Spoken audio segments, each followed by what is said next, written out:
Yo guys, this dude FireFox with the ultimative Hades build. And now let's start with the build order, or with the ultimative Hades guide I shall say. Let's start with the build order, so how you can do it.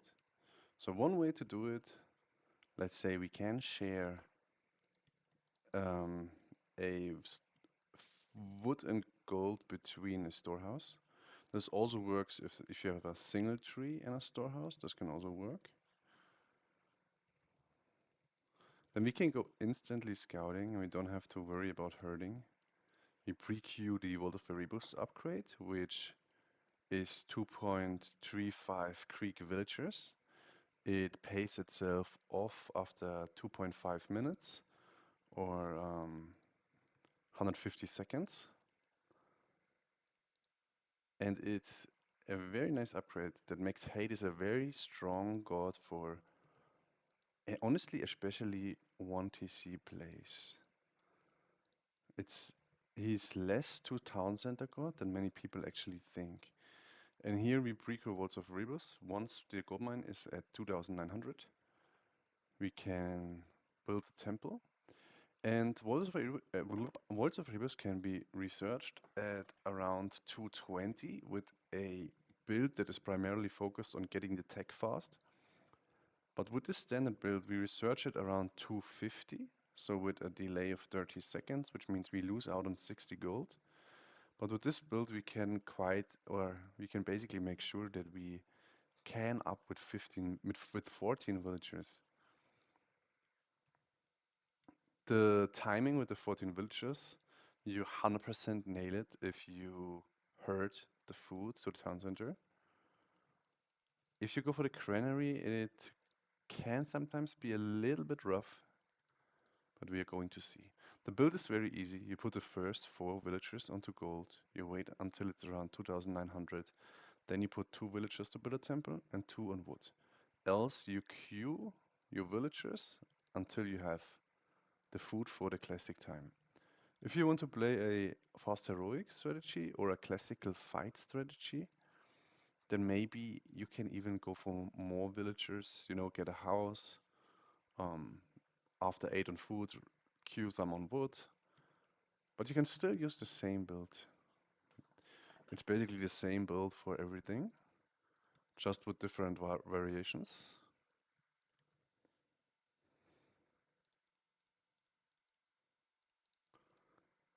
And now the next villager will probably also go here, and then we put the last one on wood. If we have a granary, it's important. See around 250, we start researching Vault of Erebus. And if we have a granary, we need to put only the last villager on wood. Else with herding, we can put 2 on wood. So we pre-queue the timing. Oops, I missed 1 villager, and now it didn't work out as smooth as I wanted. And now we get a 4 favor.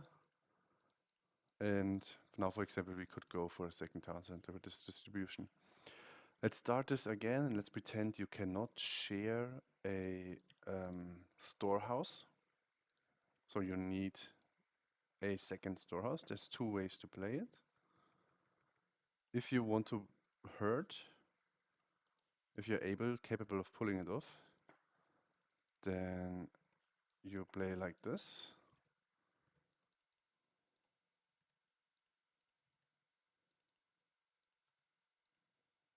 We herd the food here.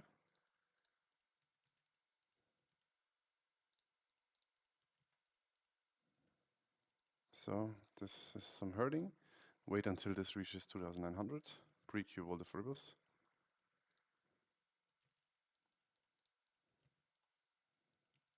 And now go explore. So around 40 seconds, you can do this.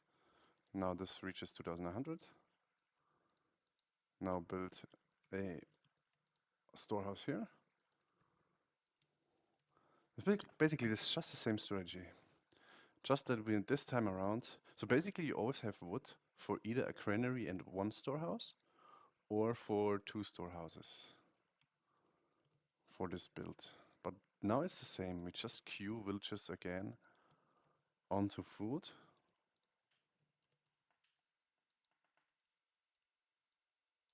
until we can up.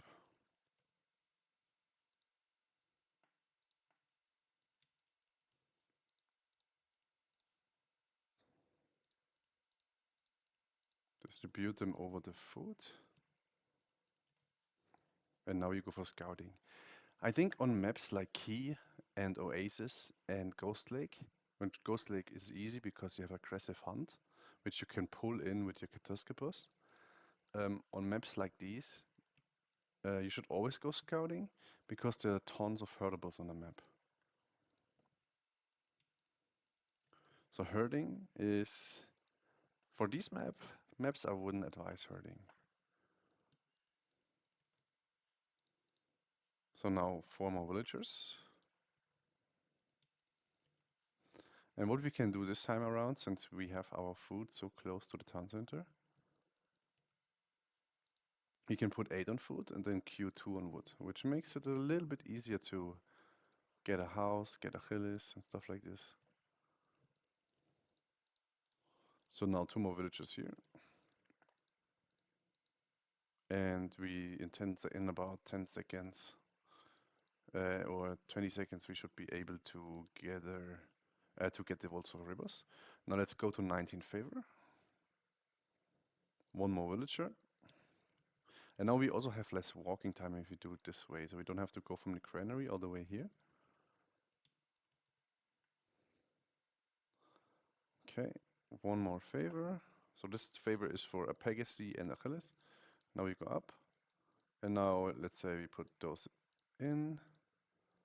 Go here, go here. Vault of Erebus is researching. And now we can also play it like this. Get a house. The sentinels you should always keep and just use them if you really need them. Don't waste them. And the 4th favor is really good because now we can get a Pegasus out. This guy can now grab relics, for example. The Pegasus, we can just put an auto scout so we don't have to worry about this.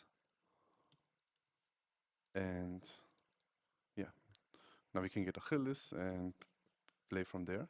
There's another way to play this. If you cannot share a storehouse, but you don't like the herding, there's another way to play this. So initial 4 on here, granary here, go scouting. Oh, this was a bit messed up. But let me show you. I was thinking about what to say. Because now let's say we go for a stringatory tree. So let's go here. And let's build the storehouse here. Basically the same build. We pre-queue Vault of Erebus. We wait until 2900. But this time around we take this tree. This is also how you can play it. Technically on a map like this I would always place the stores here and just share this. And then I would probably also always go for the granary, so I get go to scouting earlier and I get more herdables.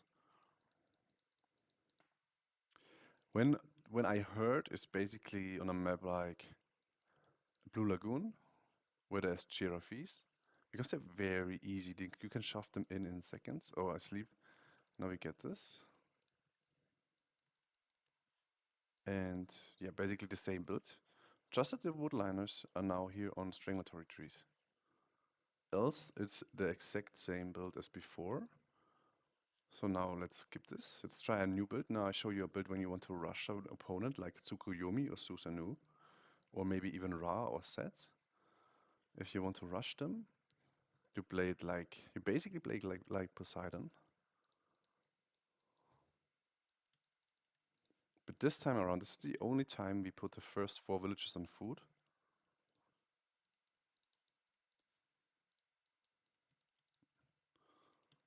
And then we get 2 on gold.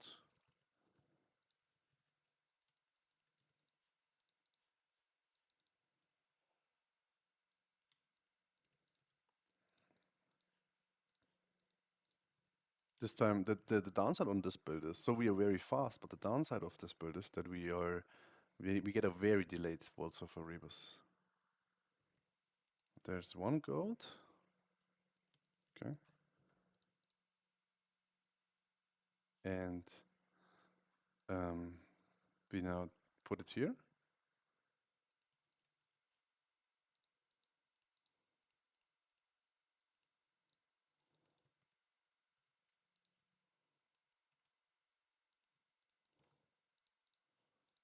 Way for 2100 as before.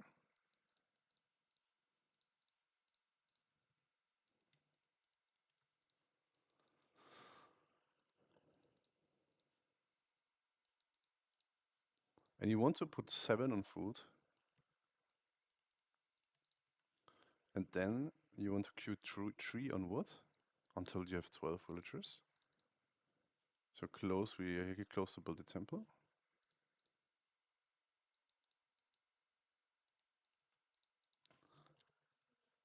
We get the temple and we put 3 on wood. And this is a very fast advance. Now we don't go up with 14 woods, we go up with 12. And no words of Erebus. But this is in order to rush. And we get a delayed Worlds of Erebus. I'll show you how to do this.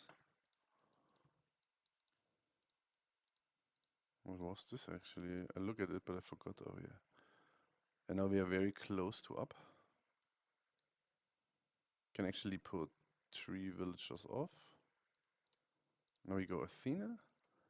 We get 4 favor again. 3 on wood is enough. Scout the enemy gold, I forgot about that.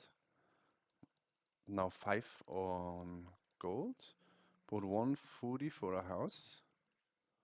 No Pegasus this time because we need the gold for Achilles, and there is the gold mine. So gonna build a Ajax now.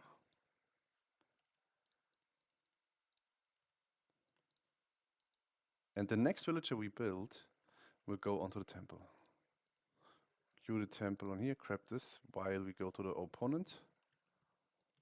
Keep on scouting here. And once we have the 175 gold, we can now put 1 already right here because we want a fast World of Erebus.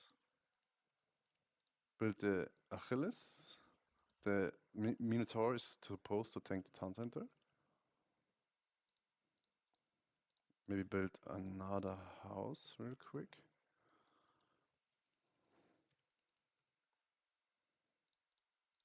Now queue on wood.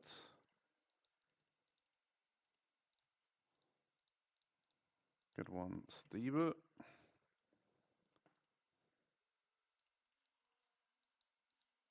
And this Minotaur is supposed to tank.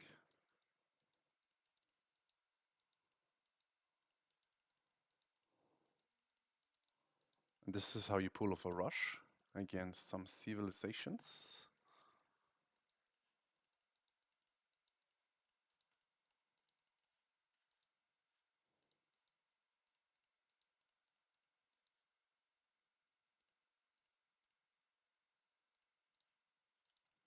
Let the Mino tank again. Go out of the range. Vault of Erebus will soon be researched. And oh, I forgot, now we can go on food and add some Hippican.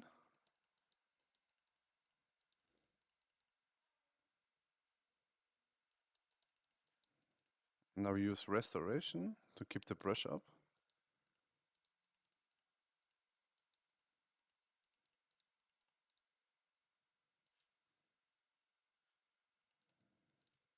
And this is how you can rush. Okay, then I show you one more, which is when we want to play a hard classical fight or fast heroic. This is how I would play it in ranked, to be honest. I'll probably hurt this to have less walking time. There's not so many goats on Savannah. Now we want to play a fast heroic or a classical fight. Oh, why is this going back?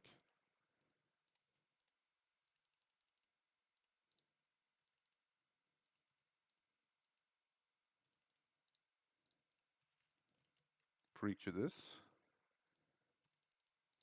Now shove this in.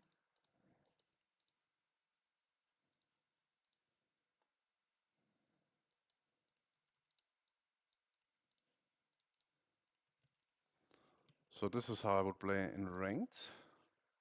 I would hurt, because I have less walking time. I save 50 wood too. Yes, I have delayed scouting, but I can make up for it with a Pegasus. And I can build a house as well without delaying the Vault of Erebus, because I saved the 50 from the granary. And I can let one wood villager build a house. So now we want to, let's say we want to play a fast heroic against a Thor or against a Odin. So we want to go up pretty late, but we have to be aware of the Valkyrie. The Valkyrie can cause quite some damage. So usually you want to you split your woodies against Freyr and put 3 woodies in the, like 3 here and 2 here, or 1 here and 4 here or something. And then when this gets burned, you walk all the way here and you have to back wood. But I digress. I'll keep playing like this. Let's say I want to make a Cyclop FR. So these 2 will remain on the temple. I will not pull them off this time around.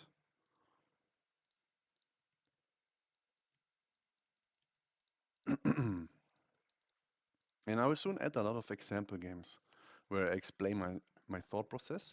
And all of the games are against top 20 players, against very good, very strong opponents. So you see that it's definitely capable to win with Hades against these. We wait for this guy to chop off, and now oops, I've macro mistake. We build a house with him. You keep here. This was bad. Now I queue on wood, and this time around I'm not going up with 14 wills. This time around I go for a delayed classical age, because every villager that we get out early, maybe like 60 more res in the classic. And remember, with Hades we don't need many villagers on gold. Let's now get some gold in, because we have the Wall of Rivers. Only downside to a fast heroic like this is that we cannot really go out for the outwards hunt, which is a little bit bad. But if you have a lot of herdables, which this is not too many, then we can also rush a fast husbandry to also have a nice gather rate in base. So a very food short map somehow. 3 villagers on the chicken are usually enough. Let's go 1 more villager.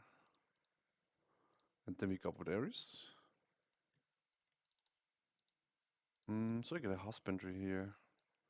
Yeah, it also boosts the rate we gather from chickens.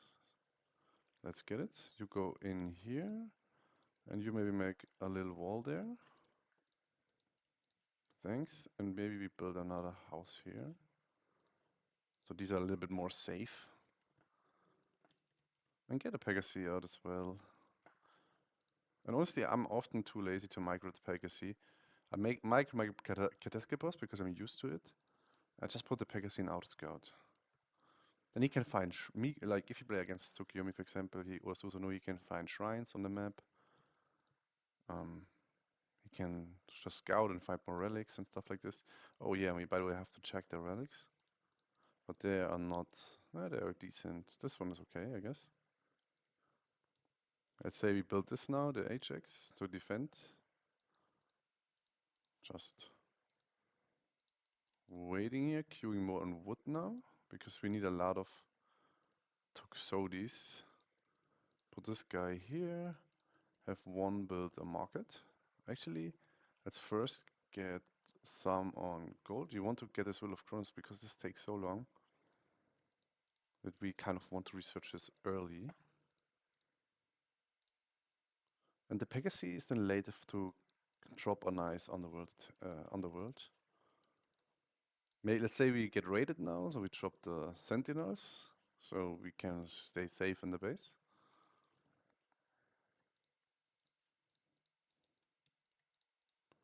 And 3 on gold is actually enough. Let's now queue on to the wood.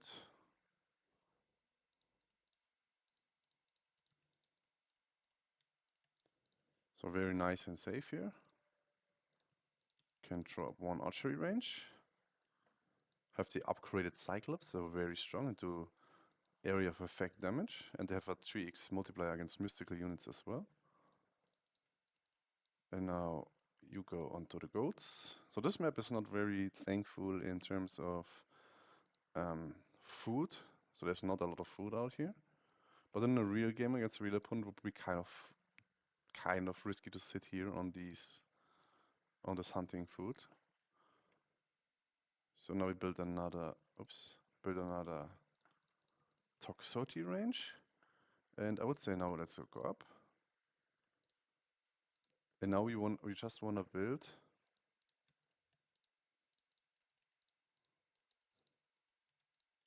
Toxotes and Cyclops.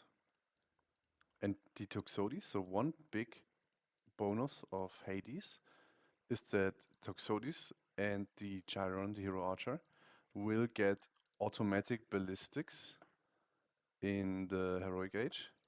So suddenly these archers go from being shitty and useless to quite good. And you see, I don't really need more than like 3 onto gold to keep doing this. Now we take our Pegasus. Where is it? Did it die? Oh no, I have flying around, yes. Now let's say we want to rush our opponent.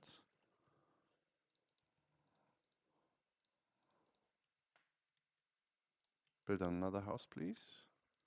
And when we rush, we can probably go for the forward hunt.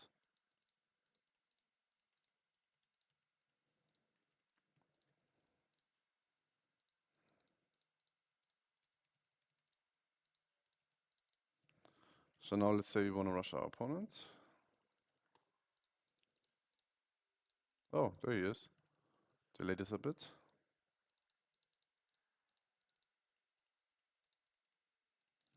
Get the healing upgrade and a temple, so we can then save our units. And what we want to do now, we want to now raid our opponent here. You can go here, because he has to defend now. And there's only 3 villagers? Okay, this is a bit weird. Against computer, it's a bit weird. But let's say we go here.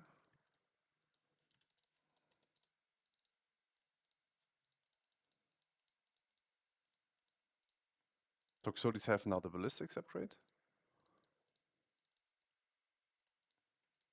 And now we build.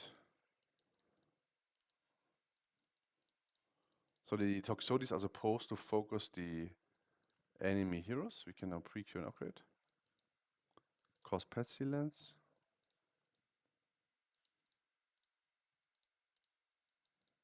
And here we retreat. This can stay.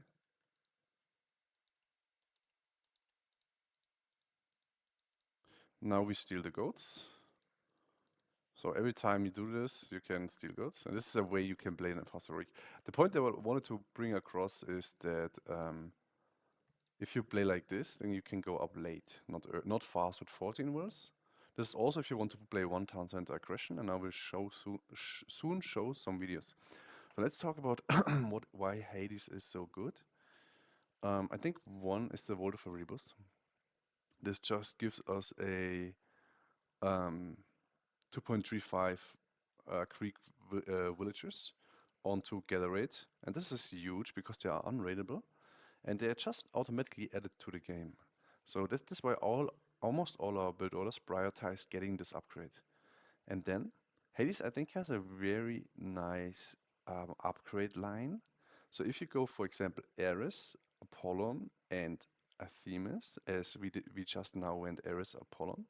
If you go this, then you get this upgrade here, which is like a mini ballistic. It's not so relevant, but you get also the sun ray. So here arrows just shoot faster.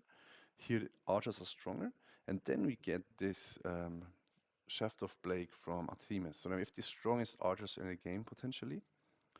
And also Hades has these nice lines where you go Athena, Aphrodite.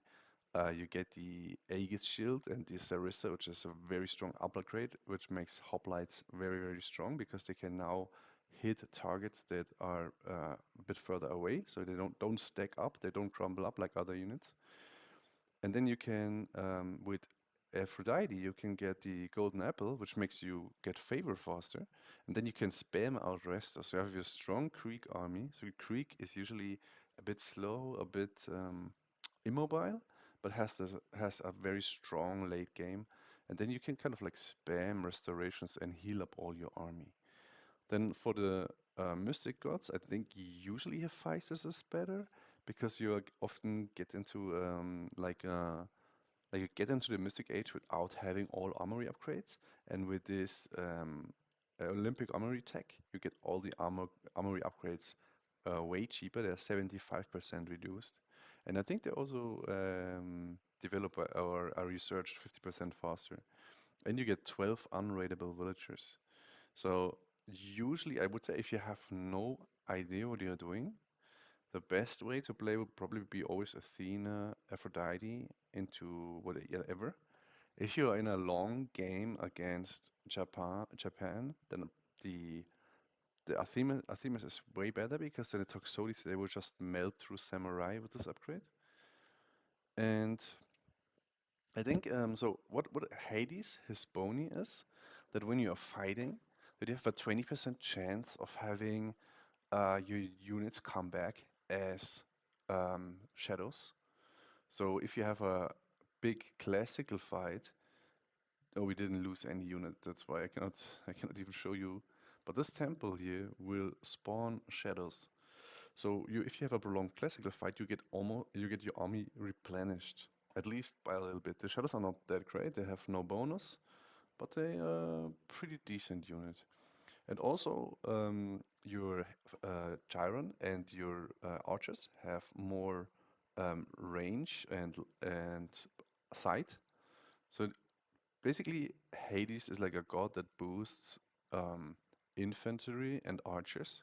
Infantry because of the minor gods that you can pick, Athena, uh, most likely Athena, but also Eros has some nice upgrades.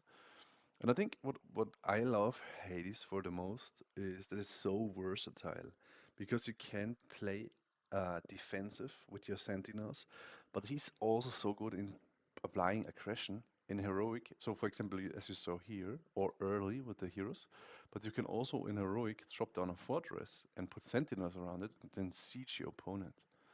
And oh yeah, and by the way, um, you get the ballistics for free once you're in heroic. So this is a huge upgrade that you have instantly researched for free. So this immediately puts your Toxotes on the map. And yeah, I think Hades is so versatile. It's one of the most versatile gods in the game, in my opinion. And it should be played on 1000 way more often than people think. Most people have Hades in the back of the mind as some defensive, boomy stuff, but I think that is wrong. And there's a huge game tree where you play this 1TC. So, okay, now enough talking, and I will now host some games, and you can see yourself. Thank you very much for watching, and have a nice day, and bye.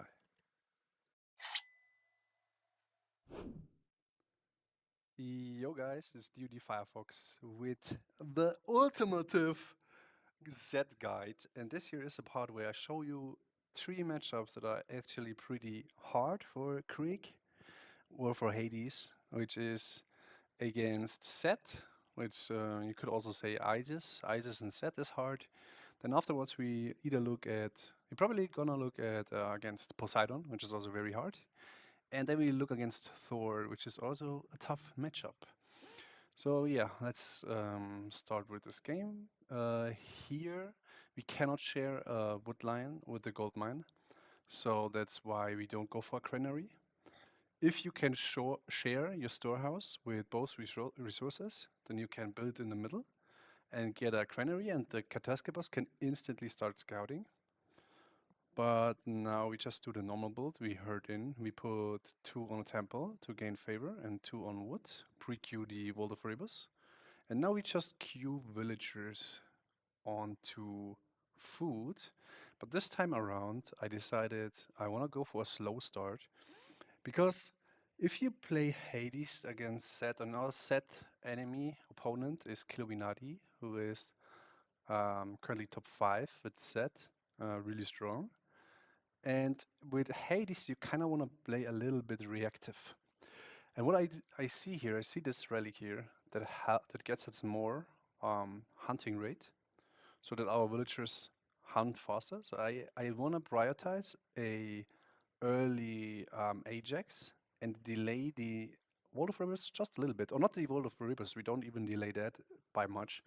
But we're going to delay the classical age. And this is okay, because with Hades, it's kind of dangerous to go for a second town center without information, because you can get shifted on, and also you could face mass classical aggression. So I think it's really valid to go up late with plenty of economy and just observe what the opponent is doing. So here we go for scouting here. And wait, I'll make this a little bit slower. It's actually slow, sure. So here we are going to grab the relic here very fast. There's already an animal. So I assume Killuminati is somewhere converting in the middle. So right here is converting the water buffaloes, but I cannot really do anything against it. There's no way to stop it here. If I send out a villager, it's way too close to his base and to his pharaoh, where he can heal up the priest. And also, there's crocodiles in the middle, and there's also just too much walking time. There's no way to deny this, so I don't even try to. But always keep an eye on the relics. So on Mars, there are tons of relics. And since I have an early Ajax, I'm going to try to find as many relics as I can. And in order to speed up the process, I will soon add a Pegasus scout. So then I have 2 scouts, and usually the relics are here, so right on the corner of the map. So you see here is a map that gives Toxotes a HP buff, and here cheaper farms, and here stronger mid-ghoul or fortress units, and here more pierce armor. And what I want to do is I want to have the Pegasi. I put it soon on auto scout because I don't want to bother microing it. But I want to have 2 scouts scouting, and usually I do this manually here with this guy, and this guy I have an auto scout. And now I'm grabbing all these relics. So we grab the pierce armor here. Yeah, so you see we had 16 wills. We could definitely go for 14 wills with Vault of Erebus. And somewhere in this video, probably in the beginning, there's also a build order. But here I just very, very slow. I scouted around this time. I want to scout the enemy gold mine, which I do here. And I see like 12 villagers on the gold. So I'm like 100% sure that Killuminati is going for a second town center. And I assume it would be this one here, as there's gold here and there's food here. So I thought he was going for this, but basically this one that we both didn't scout yet is basically the equivalent to this. So Killuminati is now moving on to grab this town center.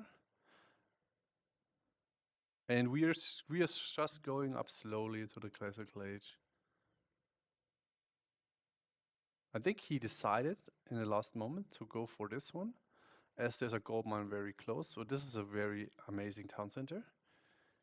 And since he is Anubis, he has to walk all the way here. It's a huge economic loss that we don't have. And since, so every villager that you have in a Hague is about 60 resources more in the classic age. And this guy wants to jump but cannot jump over here. And so when we go to classic with 180 resources more, plus we have Vault of Erebus, so we go up with plenty of resources. So now I could react. If I see him being on 1 TC, I can change my strategy. If I see him grab a forward town center, I can change my strategy. And if I see him go for back town center, I can change my strategy as well. So now we see the forward town center, and I have tons of economy here. I'm not going for economy upgrades yet. I want to fight him here as fast as possible. And you don't really have to kill a lot of wills. So now we get spotted. So I think this is when Kilo suddenly starts to throw up a lot of barracks and stuff. But economic wise, it's currently hard for him. What do we do here? We get 3 Cyclops. You need about 4. About 4 Cyclops is like the magic number. 4 Cyclops, and you need a lot of Toxotes, and especially with the Ares upgrade, where they get like a mini ballistics. And with these Toxotes and the mini ballistics, you are able to kill the priests and the pharaoh so that your Cyclops can reign supreme. And once they get these upgrades, they deal splash damage, and also they have a 3x multiplier against mystical units. So the Plague of Serpents and potentially a lot of mystical units are no problem for the Cyclops once they're upgraded. So now we go in. We should maybe add another Cyclops, but I don't want to waste no more time. You see the upgrade for the Toxotes is pretty cute, and now we move in. And here it's not even really about killing a ton of villagers. It would be nice, but it's really about idling all of these villagers here. And now we still don't have the Toxotes upgrade, but together with the hippies, we do very well. And now is the time when we start to actually net profiting here. We have idled 8 villagers, so even though Killuminati is currently ahead by 5, he's actually down by 3 because they are not working. And we have Vault of Erebus. Kilo does a very nice job here focusing the Toxotes for the town center. That's really good by him. And I should have played better and moved my Toxotes around so they dodge arrows. But I didn't really watch this. And now we start smashing at the town center. And I see Killuminati building Priest from the town center, which is great for us. Because now he's not building villager from both town centers. He's building villagers from one, and we have idled 14 villagers here. That's actually insane. And they're now even repairing, so that costs even more resources. So really, I don't even care losing my Cyclops here. I mean, it's obviously it would be better if I took down his position, but I don't really care. I see this as a full win because he is currently, let's say, at 20 villagers, and we are at 31 with the Wall of Erebus. So now we did huge damage here. We didn't crack the position, but we did a lot of damage. We forced Killuminati also out of his comfort zone because he really likes to go for these 2 town center, go heroic, throw up a mid goal, 2 mid goals, throw up a monument, and then push. And I don't want to play his game. I want to play my game. So now we attack him again, and Kilo should have potentially spent his food on Anabites and try to shove me in. It probably wouldn't do too much though. I can get husbandry, so as soon as I'm in my base, I get husbandry as fast as possible, so that I eat the herding food faster. And then I can just sit in my base and have one hero running around. So this guy's very low, but I can rebuild it. So currently, you may think, we didn't crack this position. Kilos ahead in civilian units. It's not looking too good, but it's actually looking pretty good. We put so much idle time on him. These priests are really cost inefficient in Classic 2, so we forced... Oh, kill this one. No. We forced him to build a lot of inefficient priests. So that's really nice. And now we have these Toxotes with the mini ballistics, so they're now also very good at sniping villagers. So now what I want to do, I just want to shove him off resources so that he cannot have a nice heroic transition. I don't want to crack this anymore. I now want to go heroic myself, like a semi-heroic, and maybe get 1 or 2 economic upgrades now, add them slowly. So now I shove him off here, so this is more idle time. He has to walk from there all the way to here. And yeah, he's a bit out of it. So that was really good. And I should probably shove in here as well. You know, I'm not even looking to fight. I don't care. Let him build more villages. I don't really care. All I want to do, I want to shove him off his resources and just scare him. I think Keel at this point feels pretty well good. All the Cyclops are dead. He has tons of priests. And in my shoes, it doesn't make sense to add more Cyclops. I don't try to go with my head through the wall here. I I know in a statistic it looks kind of like we are behind, but we did tons of damage. Don't underestimate the damage when our economy was still gathering the whole time, interrupted, and the set player is idled. This is huge, actually. So now we shoved them off here as well. These little things can really hurt an economy. But this town center is really good. So he has a very nice town center here. Now we shoved these villages. Oh, I didn't even see that they were retreating. So this is also idle time of 7 villagers. Currently he's gathering with 7 villagers less. So he has 45 and we have 40.35 with the Walls of Erebus. So let's go back to our game and you see the heroic age is slowly coming in. We also got the basic economic ups. We probably should get husbandry as well. I think I kind of at this point want to save some wood for a fortress. And I don't want to even fight. I also don't want to drop my curse here, to be honest. I don't want this army to kind of slow lose again. Yeah, maybe they would even win with curse. I don't know. But I don't even care about this army. I just want to have a safe fortress here. So this is really good distraction. And now we shove him in again. The Pharaoh is the biggest economic unit of the Egyptians, so it would be really nice if he could snipe it, but this attempt is not that great. The town center is empowered, so we'll shoot down his units very fast. And now we could go back in here. And now I know his army is here, and he's getting a win here, but I don't care. All I want again is idling these villagers. If we idle here like 15 villagers, we are actually kind of ahead in our economy. So it doesn't really matter. And now we are in a very good position. We retreat here to our fortress. We did save the anchor stores. Don't use them prematurely, save them. And this straw was very bad. I should have migrated this better. And now we got us a nice 10 picks. And now is definitely time where you should get husbandry as fast as possible.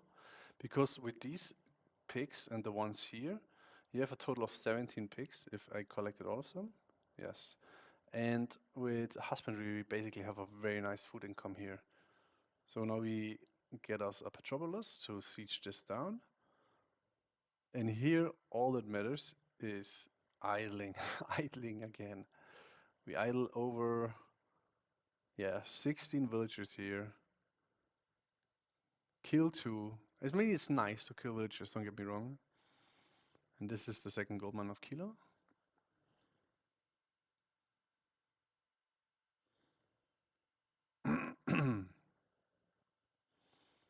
And this is also very intensive for someone who is not used to this type of aggression, because Set is not often put under a lot of pressure because of the animals and the serpents.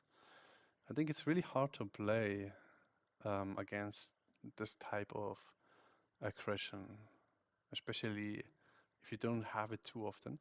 Now we are in a very good position, and you see me switch almost all from gold to food.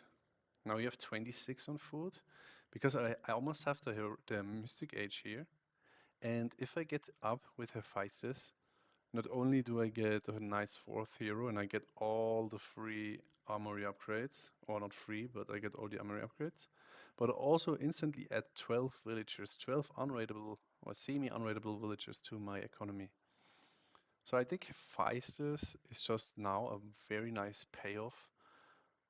But obviously you could also try to get up town centers and get upgrades manually. It kind of depends, I think, what your economy is looking like, and if it's distributed in this way, I definitely would love for you to try to attempt a Mystic Age instead of Boom Fest. Please say I microed this. No, I didn't. So probably was busy here. And this is so good. We shove around here 20 villages. They are not currently gathering. So only 36 villagers of the Egyptian economy is currently gathering. The rest is running around. So we are hugely ahead, and we go up Hephaestus. And this here is just to basically mess with him. I don't really care about ending the game here. I take the safe road. I'm widely ahead. So now I kind of like drop back. I don't need to go in hard. And by the way, once we go Mystic, these peppers will also get stronger. Okay, maybe it's time to leave. Yeah, okay, this is down, but doesn't matter.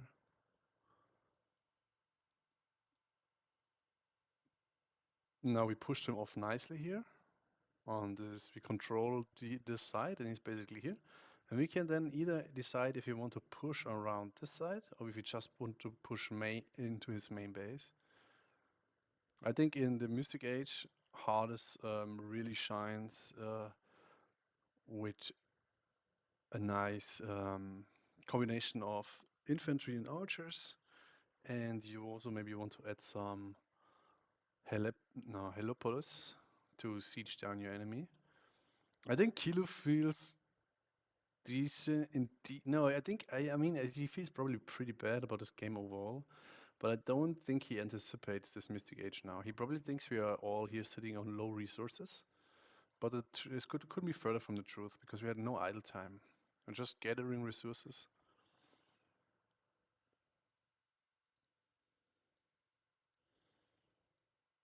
And now we siege down this. Also, we can steal the relics.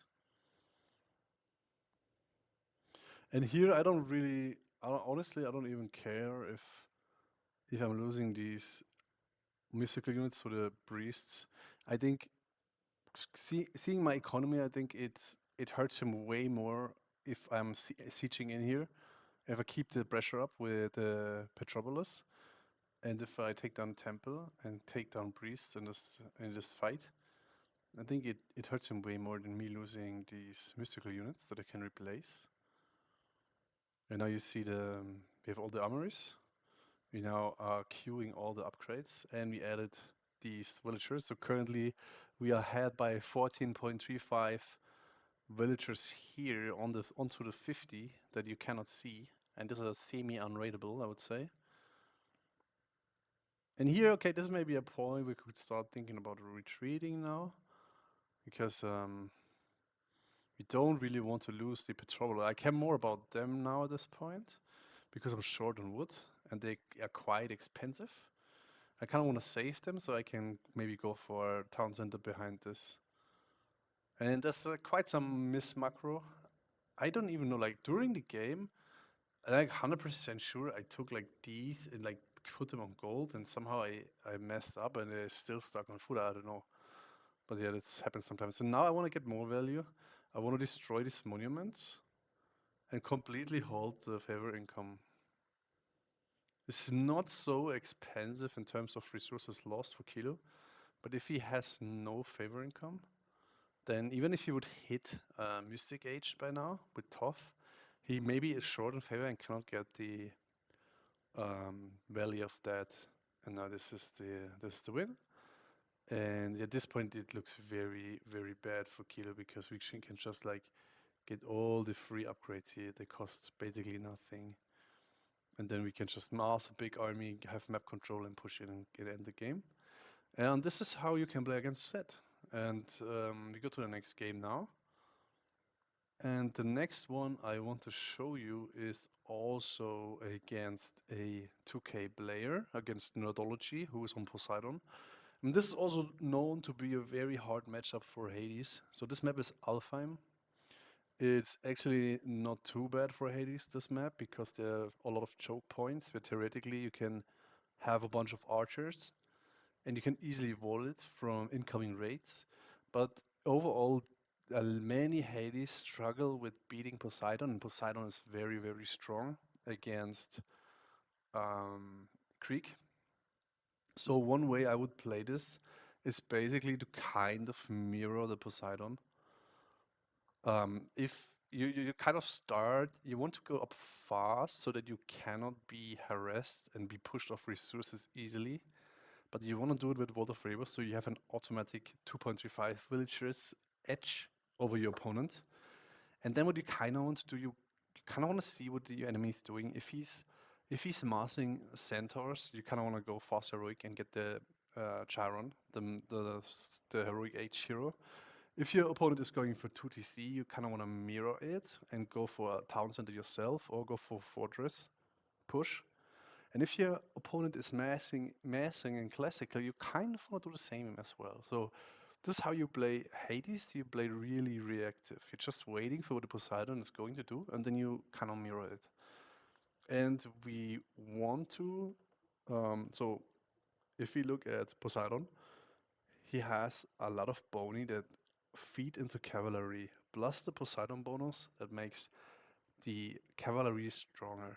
And I tried for a while to counter this with Ares Prodromos, but this doesn't really work.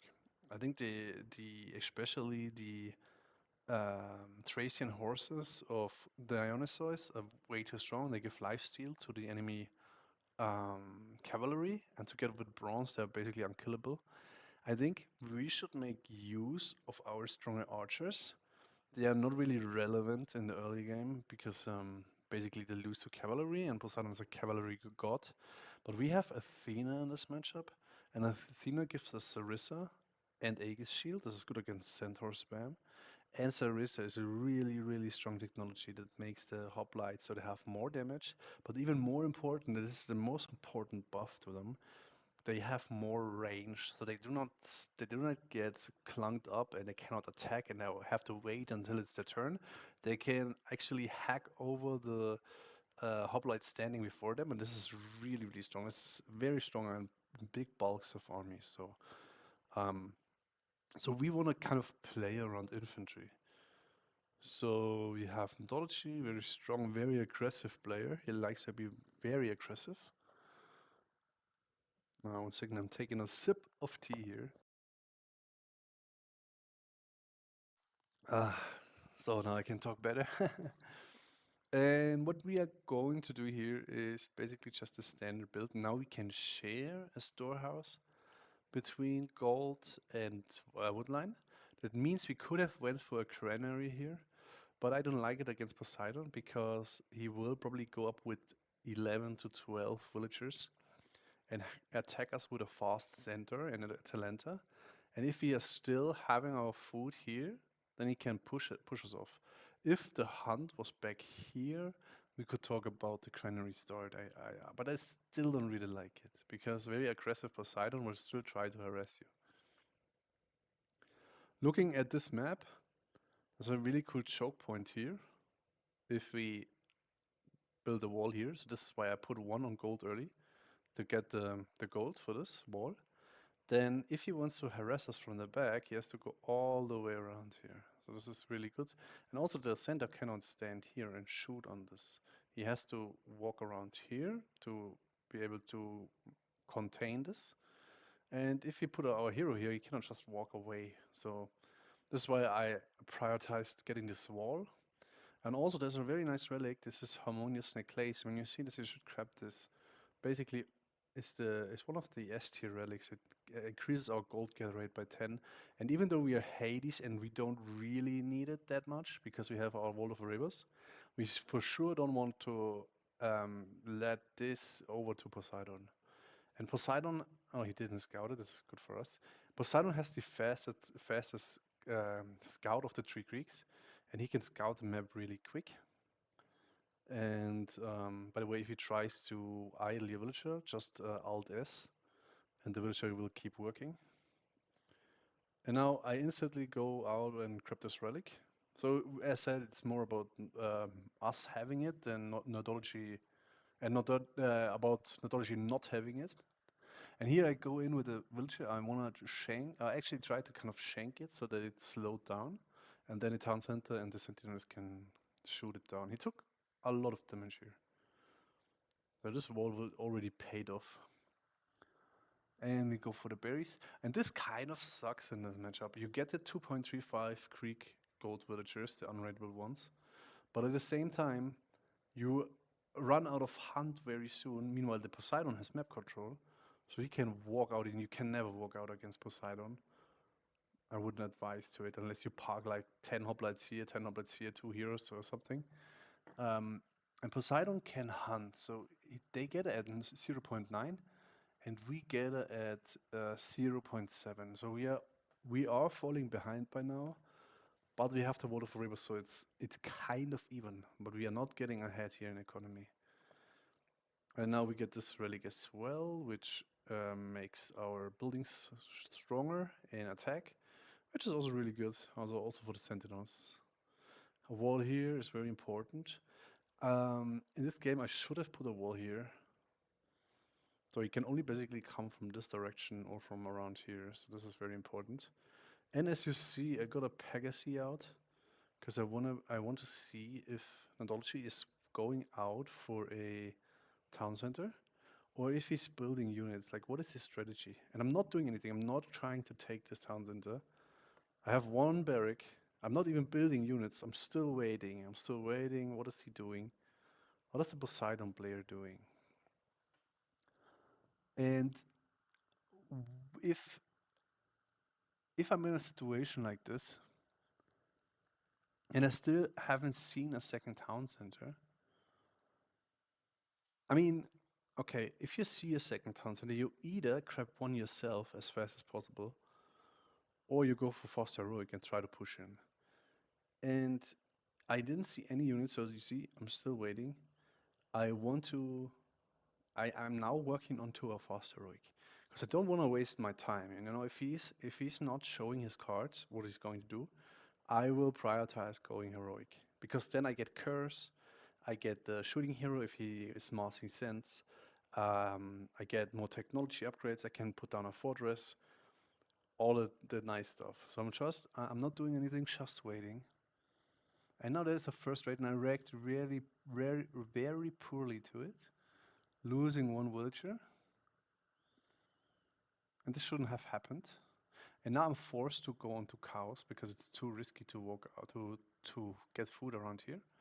And as soon as you are here, you should get husbandry. Make sure that you have this, very important. They will fatten faster and you will get a faster, so you're not falling that much behind here. We get at a 0.99 rate now, which is more than actually hunt. Oh no, it's about the same. But the downside is that we are already working on our cows, so we cannot let them fatten. You want to keep them in your base as long as possible, but at least we are not falling behind in food gain. And I think this is a bit too aggressive what he's doing here. And we killed the villager, by the way. I found this villager, I killed it.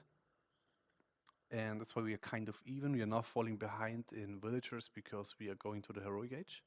Meanwhile, Nadolchi is still building villagers. And I get a second barrack up. And I saw a hunt spot here, so I want to push him off here. It's kind of the same merit as before. We don't really... I mean, will kills are amazing. If you can get them, get them. But if you cannot get them, and by the way, always check out the economy upgrades. If you cannot get them, then at least try to idle them or push them off resources. And here, I checked his economy upgrades. I see I have the relic, I have husbandry, and I'm getting pickaxe. So I know I'm slowly creeping ahead. So together with Wall of Rivers and these circumstances, we are not in a bad position. He still doesn't have a town center. We consistently scout. And now what do we find here? He walks, the T-source is so slow, so now he builds himself in, and I think he doesn't really realize it. So we go in here,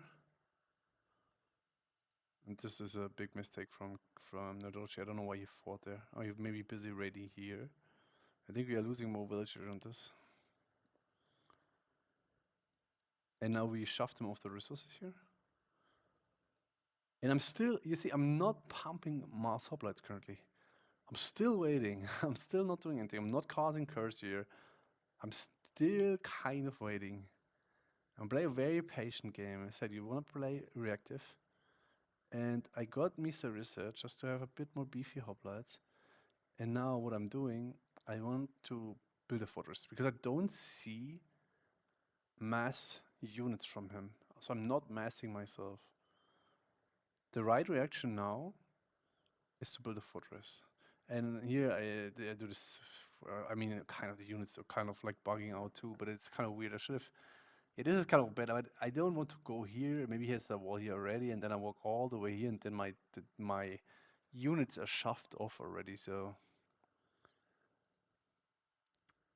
And now we get these pigs, and we instantly send them to our town center.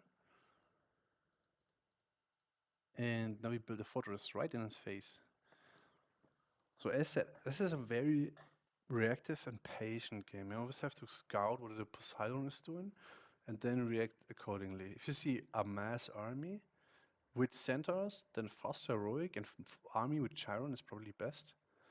If you see him trying to play the smart game and kind of like he kind of wants to figure out what he's doing, then you do the same. You just wait. You see he's still not producing units, so then you go for the forward fortress.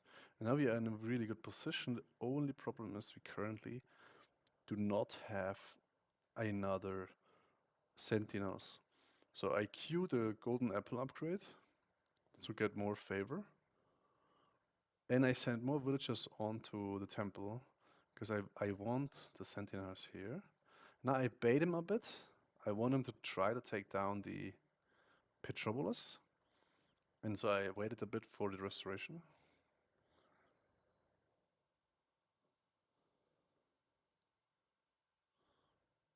And if we had a tower upgrade here, I would get granulations as well. So we can deal way better with these units.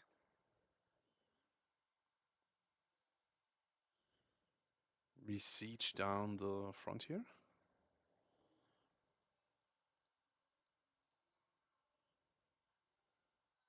There are 5 villagers in favor now, and I get the golden apple.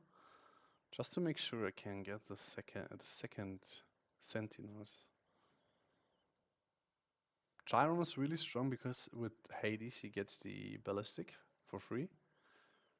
So this is way stronger than even Odysseus from Zeus. This is a very strong hero. And we're trading Petropolis against army, but it's not the worst trade. And since we are in heroic, we can receive Mars Toxotes, so we can answer this with Pell tests. So now let's speed this up. You see where this is going, and he's now forced on berries as well. That's very good for us. He should probably have taken the cows though. Because he's now close to death, you know. He has to try to mass as much units as he can. But once we go to a 50 favor, it's pretty much impossible for him to break this.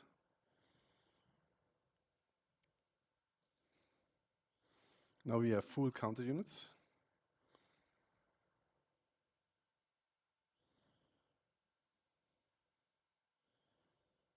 And the pelters are cleaning house. And what we do here, we shove him off gold here. And this is the win.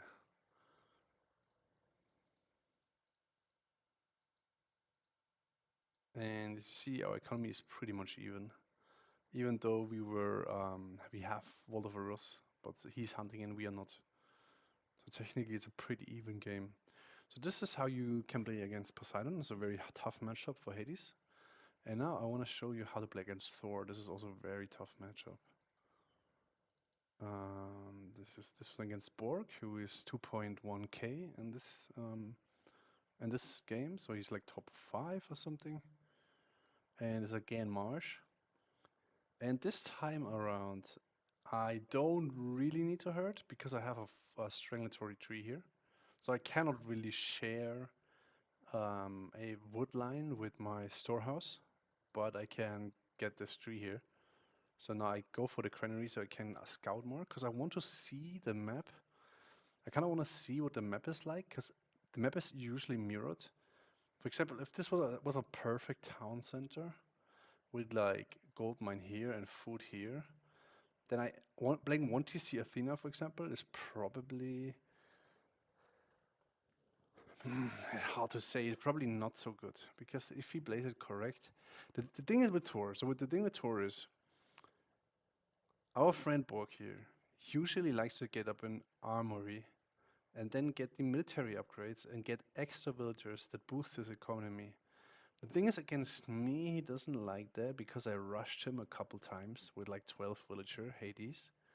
This is why he's always going up fast now, which is very good for me. So I throw him out of his comfort zone. But the problem with Thor in general is that they get very fast these military upgrades. And if you try to play 1TC Athena, you are running into a fully upgraded army. So you cannot really play 1TC Athena. I mean, you can, it's not impossible, but you kind of start on the back foot.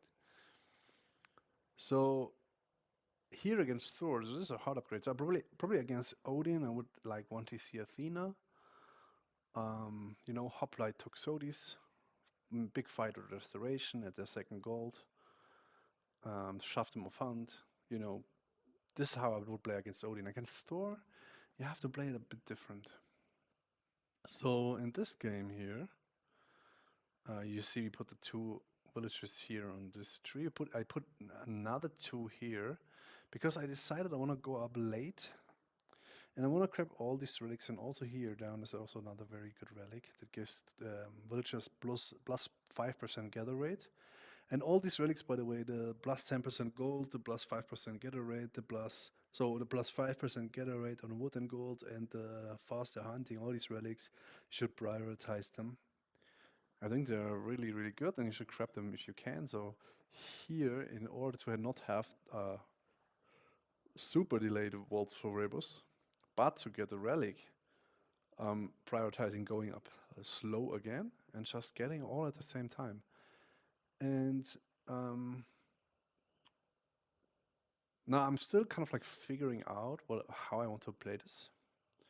I said I think an early rush doesn't really work because of the military upgrades. I mean, it does work if he goes for the armory strategy. If Borg builds the armory and goes up very slow, we can run in here, with Minotaur and 2 heroes, or with Cyclops and 2 heroes, cause tons of damage, cast Pestilence or Restoration, all that stuff. But I know he's not trying this against me here. So I know I'm probably facing. I even know that I'm facing kind of like a Hersier raid early, and still I will not really be prepared. It's not my best game here. What I do, I want to set up. So the forests are really bad. If he burns this down with Freyr, I have to move to a forward forest line. So what I want to do, I want to put 2 here or 3 here and like 2 here, or like 4 here and 2 here, depending on how many we put in wood, so that he then will burn the one with the most villager on it, preferably this, and then we can go to the backwood. This is kind of the strategy, but I think I really messed up my early game here. I don't know. We get Kosh Pesh of Horus, where the mystical units take more damage from our heroes. Really good, especially against Valkyrie spam. And now we saw a very early Thor up, which is great for us. As we go up late, we do not rush this time, and it's great for us. And here, by the way, I saw these guys coming. I kind of thought that my sentinels would, um, throw him off, and then but he just kept on walking in, and I wasn't paying attention because I was focusing the Valkyrie. And then he killed one villager. So we have one villager down, which is not great. And now, even worse, I send these guys now here to this forest line. And I don't know why he burns it. And I also don't know why I'm walking in here. This is so stupid. Honestly, I totally underestimated the new forest fire. I don't know. I played against it before, so I don't even have an excuse that I don't know how much damage this does now. But what I certainly don't know is the range. Like the radius is like here. It's not. You don't have to be visually on the fire. You can also already take damage here. So I think I walk around it, but actuality, I die. I'm like, what the fuck? I'm like, I lost a villager and I lost Ajax. So it's still not too bad as he had an early up and we had a slow up. So we have a very controlled up. It's okay. And he's now getting the extra villagers here with his armory. So his economic boost comes into effect slower because he anticipated the rush. And I decide because of how the map is, like a lot of his secondary food sources are here. I can really push this off. I doubt he will go forward against me. So I want to go for another strategy that this time also includes Ares. So let's see. And by the way, whatever I'm doing here can also be done with a village center. But I didn't do it this time around. Didn't plan accordingly. And this is very risky. I don't like this. I don't like this. We saw here cavalry and the Valkyrie. So we should already anticipate some raiders coming in here, and the shade alone is not enough. I think I build the Ajax soon because I'm afraid of him raiding the spot, but in reality I should have probably got my second hero out as well. Put the second hero here against the Valkyrie and put a Cyclop here. And now we have 10 villagers, and how many do we lose? 1, 2, 3 villagers. This is massive. This is so bad. This is a huge, gigantic mistake. So we're currently down 4 villagers. I mean, Wall of Rivers kind of makes up for it, but our Thor player has already gotten armory upgrades. And therefore, how many upgrades does he have? And therefore he has 3 villages more, so yeah. But we have Wall of Rivers. Wall of Rivers is the best. And now let's see. We are going for a underworld attack because I anticipate him here. You can scroll over there. See these animals clunked up like this. You see no health bar like you would see here. So he's around here. He's probably on his gold mine, I'm thinking. And I get my Pegasus there. And maybe I should honestly put the Pegasus here.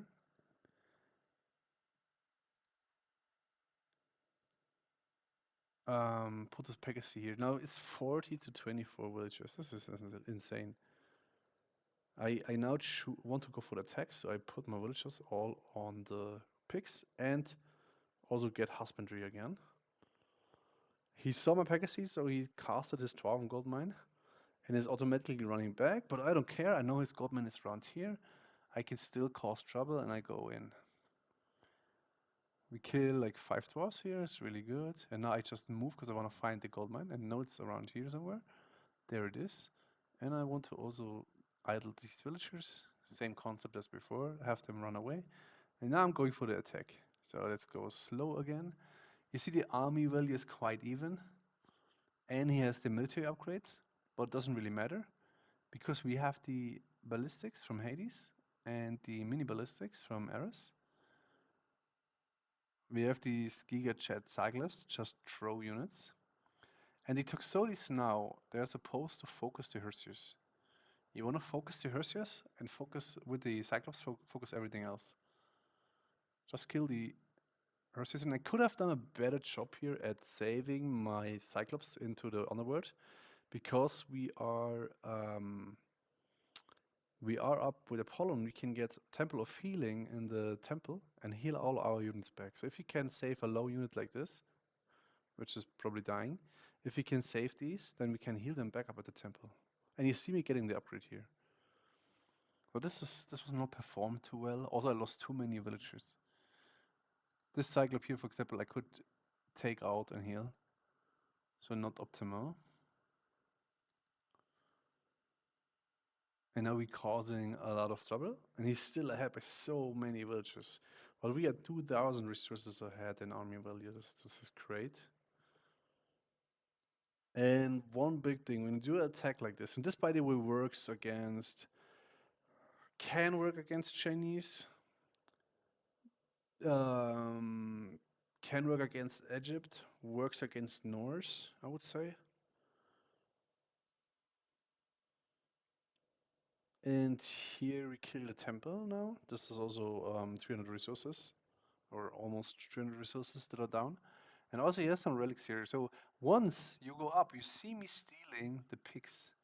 So once you go up, once you get the control over the goats or pigs, take them. Don't leave them here. I see this many pro players also do. They never put these in here. They never take them and steal them. And now we steal the best relics. And now we go to our temple of healing to heal all our units back. And now I want to push from this side because I have currently, I do a bad job with my Pegasus. It should be scouting. Maybe keep it an auto scout. I want to push in here. I want to push him off all these resources and then push in here. That's why I go back and I do a front attack. But if I scouted better, I would have known that he's basically here and I could have just go from here to here. But no, I'm going through the middle. And you see we are still down in villagers. But, hello? Oh, this is full. This cannot take any more relics. Now, you see me have pre-queued the archer upgrades. So our army composition remains the same. We want to have Cyclops, Manticores, Toxotes, and Heroes. And we want to upgrade the Toxotes and give them the attack armory upgrades. We also now get economic upgrades of heroic because we are in heroic age and he's not.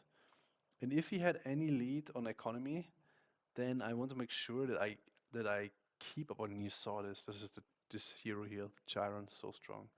And I want to make sure that I build an edge now by having economic upgrades that he doesn't have yet.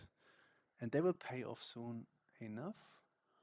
The temple here is really denying the raid. Oh no, don't walk away, come back. Wow, what the fuck, come back. The temple he was really denying the raid. And now we go in, we see here is a second town, so he's probably on this gold mine, so pretty easy to see where we have to attack. We open this path up for our units.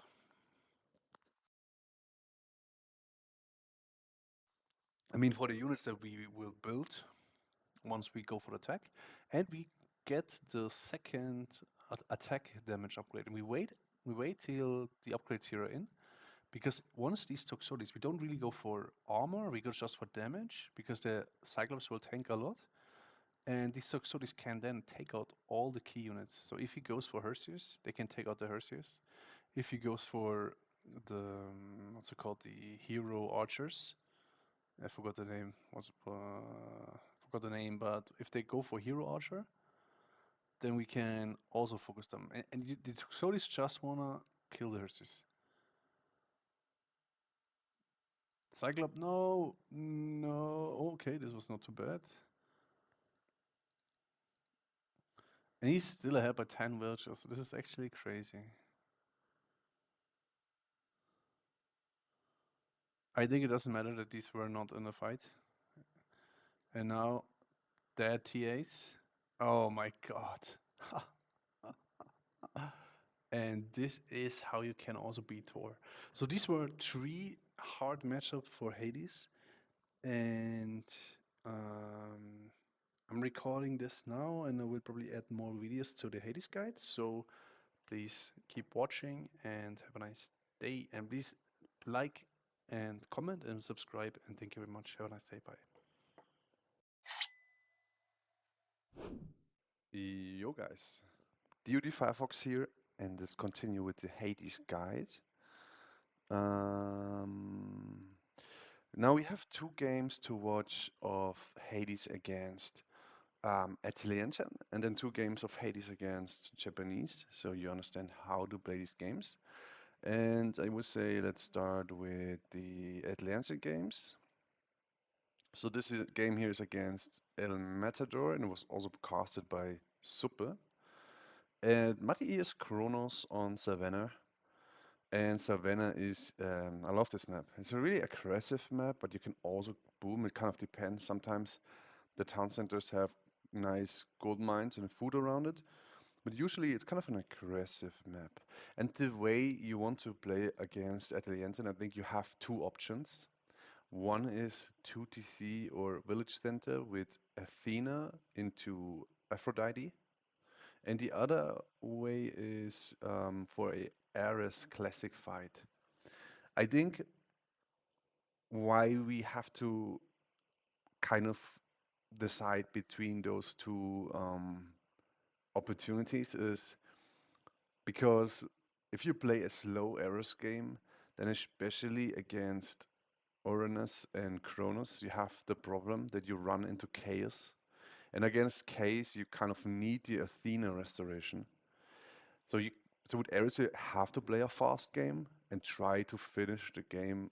I mean, you don't have to finish the game early. You're still Greek against Atlanteans, so you will win in the late game. But the chaos will be so strong, and if you play against a good Kronos or Uranus, they will try to rush the heroic age and maybe even spam oracles to cast a lot of chaos on your army. So there's also the point that Gaia will probably um, rush um, or get a lot of Contarius with Thea. And then also the Hoplite angle is better because you get Sarissa and Aegis Shield for your Hoplites.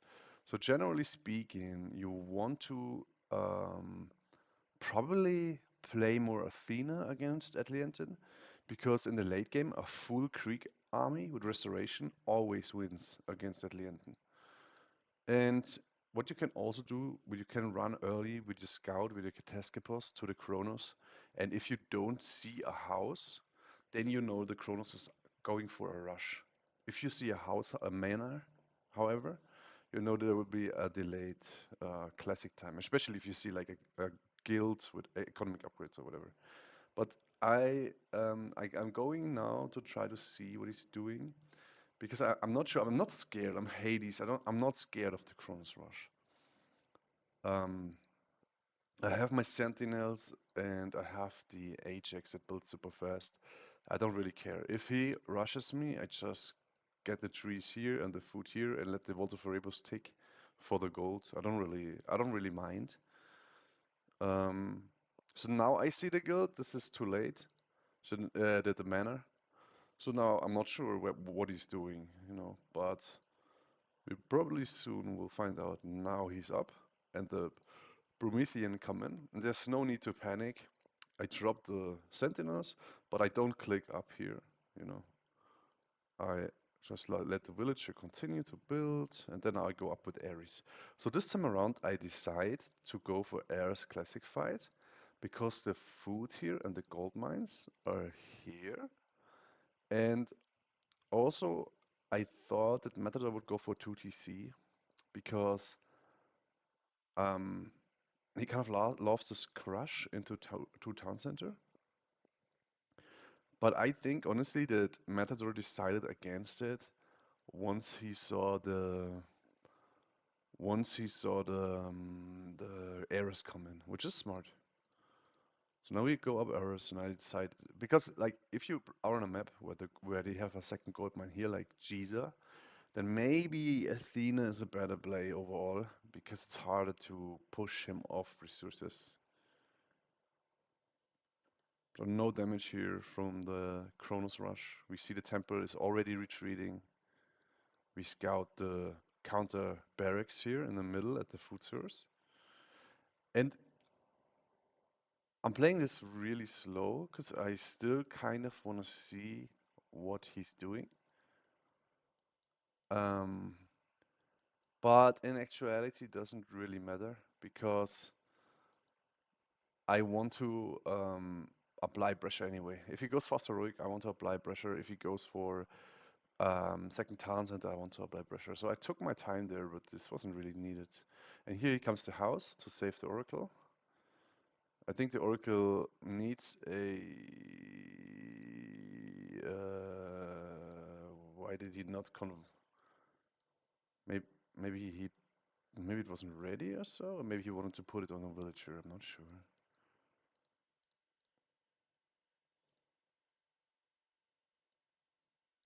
And I think Matador is trying now because he saw the errors. Instead of going for a town center, he's trying to um, get a nice heroic in with chaos, and he's already getting oracles for it, so he can spam chaos and satyrs.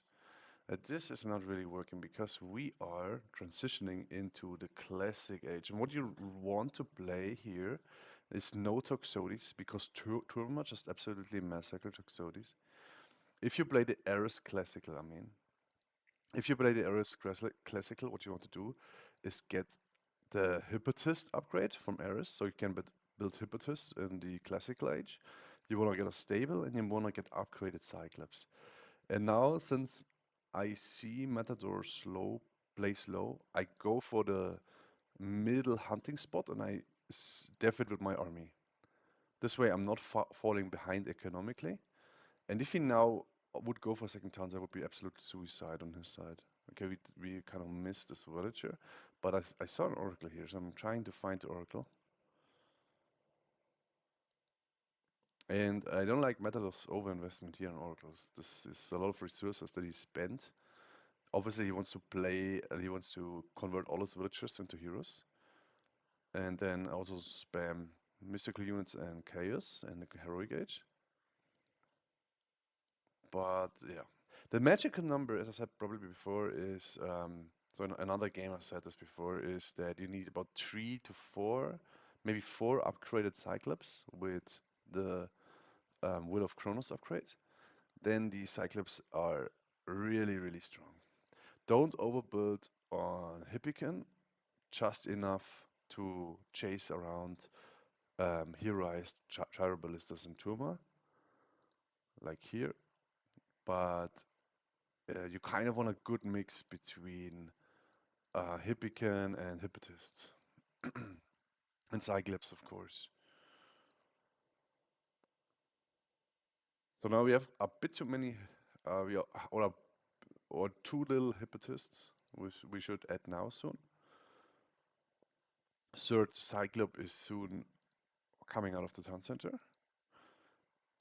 And we have no economy upgrades, as we are fully prioritizing army right now. So this is the minimum amount. I think 3 Cyclops with upgrade is the minimum amount you need for an engage. 4 Cyclops is probably the sweet spot, at least from my experience. Now we build Hypnotists, really good. Add more of them.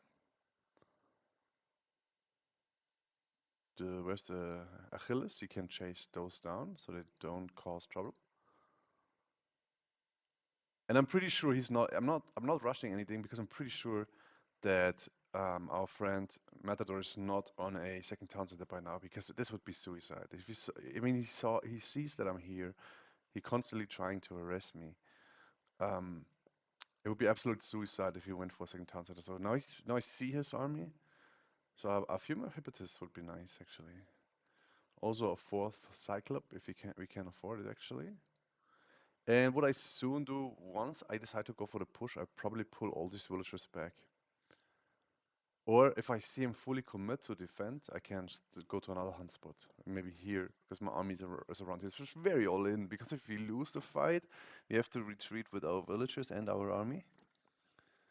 And here comes the fight. The army value is pretty much even, but we still have a pestilence.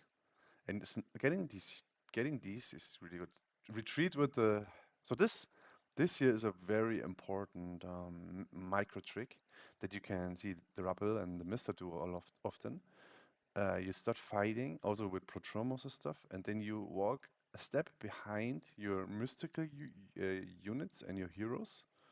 So our other heroes chasing down Promethean offspring, so that the target of these goes to this beefy unit, and then you come back in with your Hippicon. And then one throw was bad, one throw was good. Now the Hippicon can get onto the Gyroballista and get those.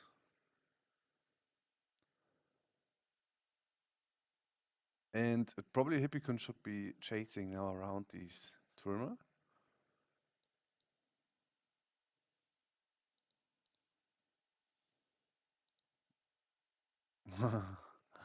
This is satisfying when they throw. So a few too many Hippicon by now. Should get more Hypnotists.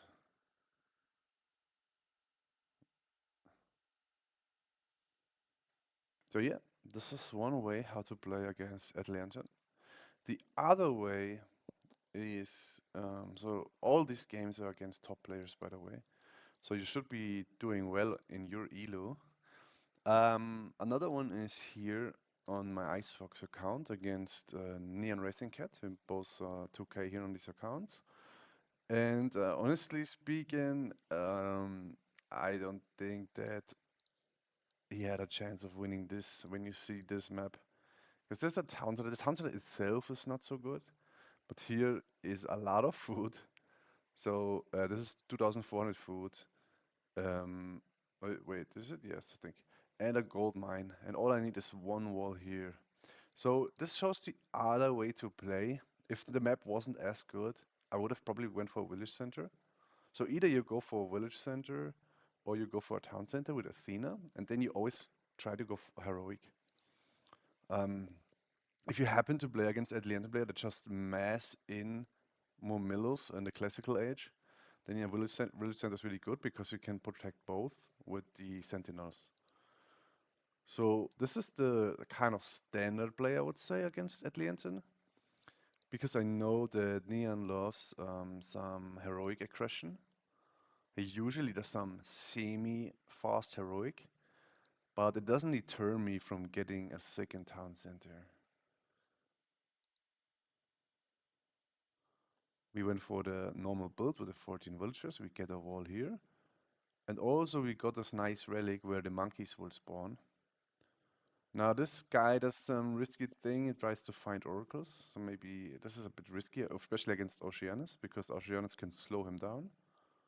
So the Caladria can slow it. But now, we have this wall here. Maybe we can throw a building here or a wall there. And then we have the apes. So there's no way this town center gets denied.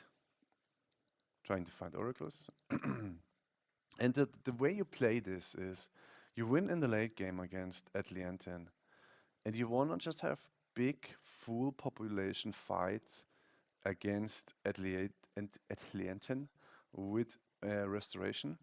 And you probably should avoid doing some fast mystic play. So you do the 2 town center or village center into Athena, Aphrodite, and then you just get all the upgrades, economic upgrades, military upgrades. You just fight the Atlantean player in heroic, because your army quality is so good, because you have pelters against gyroballistas and turmers, and you have hypnotists against Momillo, and you have hoplites against Contarius, and you have triple hero against any mystical unit play. And we need restoration here against Chaos. So Ares 2TC heroic is probably not so good, to be honest. But I mean, you can play it. You could play some 3 town center full Ares. It's definitely possible. And this here I don't really like. I think it's a waste, but it's not like a big mistake because he's not getting value anyway. But I just move here. I'm not distracted yet. If I would run away from this food spot, then it would be huge damage. But this caused almost no idle time. And Caladria down. And I honestly I don't really think that this is a winnable map for our friend Neon here. With this back resources here on the stand center is just, I think it's honestly impossible to win for Uranus. Especially, I mean, he could try to go for a boom himself. And there comes the Minotaur again searching for oracles. This Minotaur is probably dead. It's way too far out. Oh, what? No! Oh, this was a mistake. I wasn't watching this. You have to unclick the special so that it doesn't do the special. Do normal hits and then do the special so this thing dies. And I will go fast through this game because there's nothing really to see here because we just play a very stock standard. Unfortunately, I don't have another game. I had one on Tundra where the gold was really the map was kind of bad, but in Tundra you have 2 hunt spots in your base.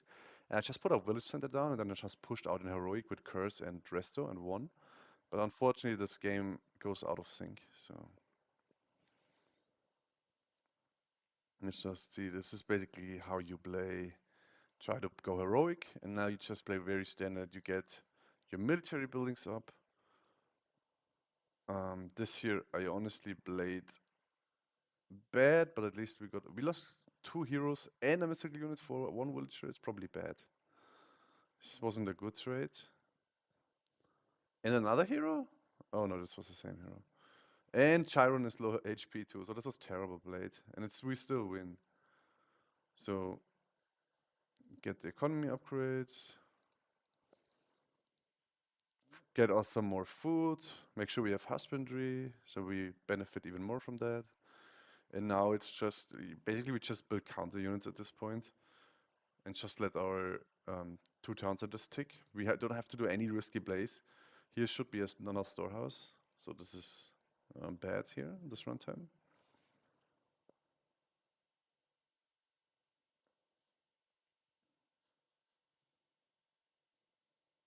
And this guy should be in the back, waiting for the restoration. So I don't like how I played this here. I made tons of small errors that add up, and we still win. Why is he staying there? What the fuck?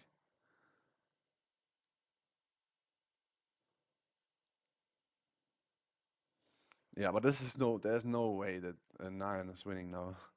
We are 2 town center. We are fully upgraded here, but Blau. And we have a lot of military upgrades, all the heavy. And we have a restoration again. Oh, this is also very important. Save up for a second restoration as fast as possible. Get golden apple, and don't use it unless you eat up another chaos. Chaos costs only 60 favor, and if the Atlanteans, and they do it, have tons of oracle, they will spam this. So just keep another resto ready, and you win every fight basically. You need a lot of favor in this matchup, I think, for restos, for sentinels, and for mystical units. So having 16 on favor with the golden apple seems like an overkill, but I think it's very important in this matchup to be able to spam sentinels around fortress and restos. So yeah. So now let's go into ways on how to play against Japanese. And so again, let's repeat. Against Atlantean, I would advise 2 town center Athena Aphrodite, or an Eris classic all-in with Hippican, Hypnotist, and Cyclops. Okay, then let's see.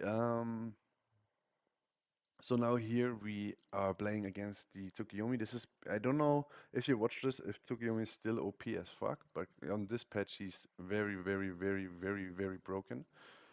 So with Hades you cannot really go 2 TC against Tsukiyomi, I think. I mean, you can pull it off, but the problem is that you kind of need to get you have two ways to play this. You either try to boom because the Tsukuyomi player gets free Bushido and free upgrades. So in order to be able to hang, you either have to hard boom and maybe try to go fast Mystic to Hephaestus if that's possible. Or you play very aggressive. And in this occasion we skip the Vault of Erebus here. We get it later for sure. This means that in Classic, the first villager that we build, we will put on a temple and he will collect favor. So we can get the Vault of Erebus. What we do here is basically the same opening that a Poseidon would use. So we put the 4 on food, 2 on gold, then go to 7 on food, and then build a temple, and then go up with 11 or 12 villagers. So 12 villagers is usually where you go up to. We gather 4 favor. This is very important, so we can recast Achilles or get a Pegasi. So I need 4 favor always. And the next villager we build, we will put on a temple, and we just pre-queue Vault of Erebus. Once we have, so now we go with the Ajax and the Minotaur and the Achilles. We go to do early pressure. And once you have enough gold for the Achilles, you switch 2 gold villagers onto wood, so you can get a faster Vault of Erebus. Now I switch 1. Now the first villager goes in favor. We are going to arrest here. Make sure that the Mino gets the town center aggression. You don't need to kill this, it would be nice. But we just want to, if we idle him, that's also very good. And now we make a transition into, let's go a bit slower here. So this is just huge. Why does this took no damage? We make a transition here, we add a stable. We have the Vault of Erebus pre-queued. We have now 2 on favor. So once we have the Vault of Erebus in, there's 2 reasons why I played this. This Ajax here has this relic, Silk Rabbit on English. I don't know if that's the name. But this increases the movement speed of mystical units. And there's also one down here that makes mystical units less vulnerable against pierce damage.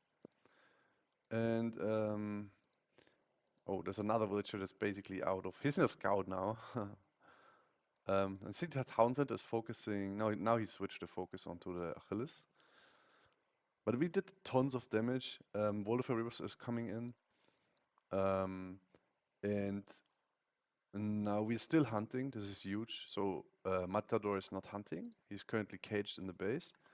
And we are still hunting.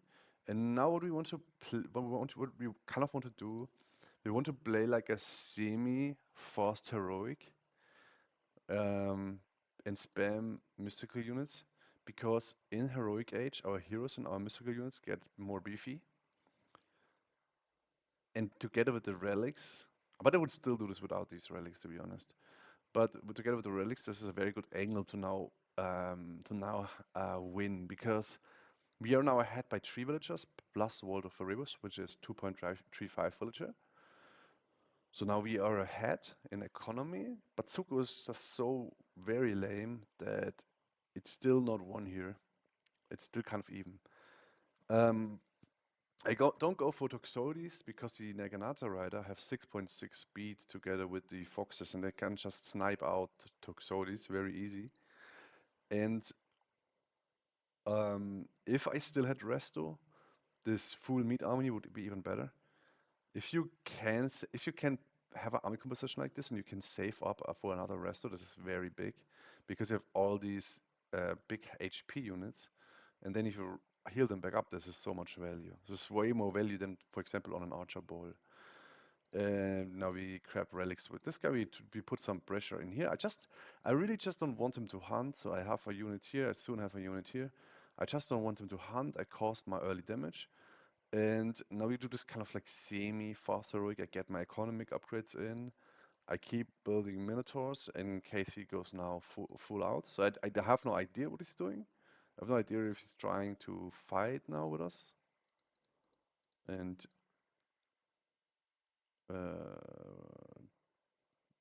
this was weird, but he let the shade go, okay. And now we are just transitioning slowly into the semi-heroic. Still adding units, because I'm not sure if he's... first of all, I want to save this hunt spot here. And secondly, I'm not quite sure what he's doing. So if Matador now comes with a big army and pushes in here, or tries to kill the temple or something, or tries to kill our foodies, I want to be able to react accordingly. So I'm still like building units. We lost 1 villager. And he's not here. I should park the shade here to watch this. I tried to... Oh yeah, I should have definitely sent 2 Hippicon here to kill this dude. I thought 1 was enough, but didn't work out. These draws are very weird sometimes. Okay, we caused some chaos here. We see Samurai. This is a huge investment, so I'm pretty sure he's not close to heroic. So now I feel actually more safe to go heroic myself because I get chaos. And chaos we can just convert his samurais into pigs. So now I'm even more set. So we get the Minso upgrade, and now I speed this up. And I don't really want to fight. I don't really want to fight until we hit the heroic age. So all these guys get a lot more HP. They probably go to like 520 or so. Another hunt spot that we have, while Matador doesn't. We still have World of Rebus, we still have a villager lead. And I keep on adding the Minotaurs. Maybe it's a good time now to save up for a second restoration. We kill the temple, which is a lot of value. Move out here. Oh, we got raided here. I didn't show this, but we lost one villager. And now we hit heroic, and these guys here get how much? They get 528 max HP. So now we go in here, convert his units, and we are just causing max trouble here with our units. That's also a way to play against Japan. It's a very aggressive start. Skip World of Rebus in the beginning, and then just play like this.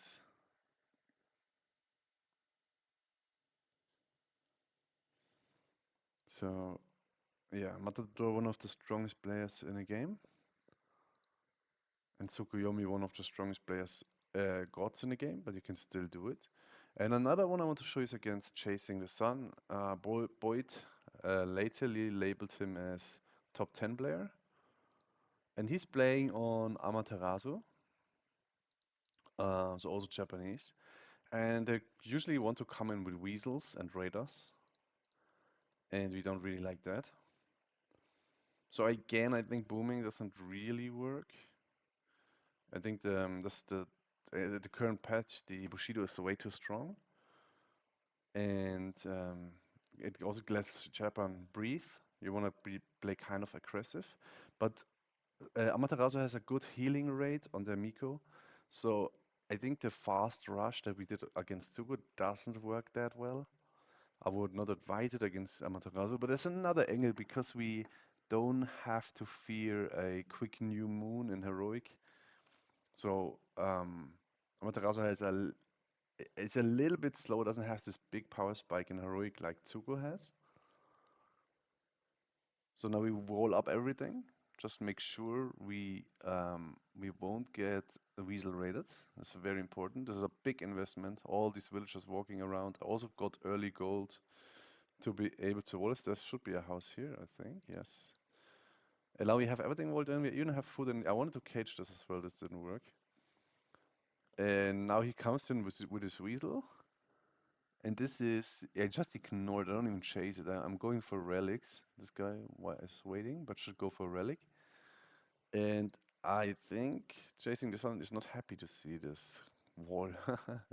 Because he wants to cast trouble here, cast his solar shield on the weasels, have them come back at the Goshinboku, then come again, raid, and just cause a lot of trouble. And this can really lose your games. If you lose like a couple of this here, it's already over. There's another one coming in. So our wall here is actually really nice. Also, you saw me going up slow because I know everything was walled already. And now we do a different strategy. As I said again, I think earlier question with units doesn't really work. We have to try to win against Amaterasu from a different angle. And I think a possible strategy could be, this is new crown, so I did this against Pegasus and I won, and I did this against Pegasus and I lost. But most of the time I win against Amaterasu players doing this. We want to collect the relics here. And what we want to do is, you see the market already is a fast heroic. So very safe base. We just chill. We let World of Rebus tick. We probably should have a Pegasus out that is scouting the map, so we see what Amaterasu player is doing. And now we go up with Apollon. Have to distribute the economy accordingly. And we want to have at least 2 barracks and 1 archery range. And we want to be able to drop a fortress from our resources. So we try to aim to have the 10 favor and the 350 resources for the fortress of golden wood. Now we take a lot of villagers here, go for this big attack and drop the fortress. And Chasing the Sun is now in a predicament. Whoop, sorry, we probably didn't expect that. We can then take our villagers back into our base, so they go back to gather resources. And when you play this strategy, what you don't want to use to cast an early sentinels. That's why you have to wall everything, so you don't need a sentinels to protect against weasels. You want the sentinels here on the fortress. Get the catapult, steal the relics, bring the relics home. If you get if Nagarata Rider approach the Petropolis, put them then back into the underworld.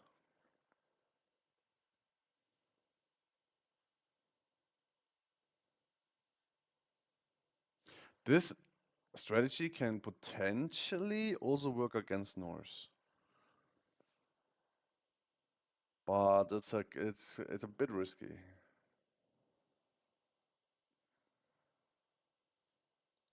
So what we should get the Temple of we get the Temple of Healing, and I could have microed this better, and we get the Temple of Healing, and then now our temple can heal the units back up, and then we can put them back in the front.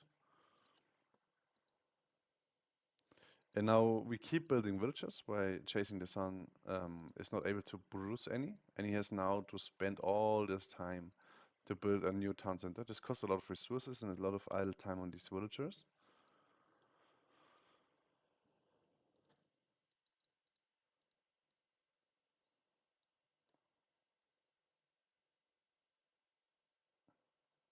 Shouldn't walk too far away from our Petropolis.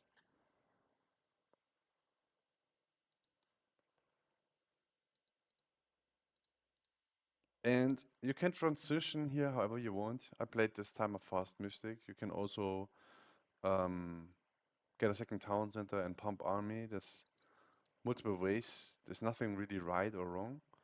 I always try to kind of decide what my economy looks like. If I have more gold and wood and no food, then I go for a slow game. If I have no wood but gold and food, I try to go fast mystic.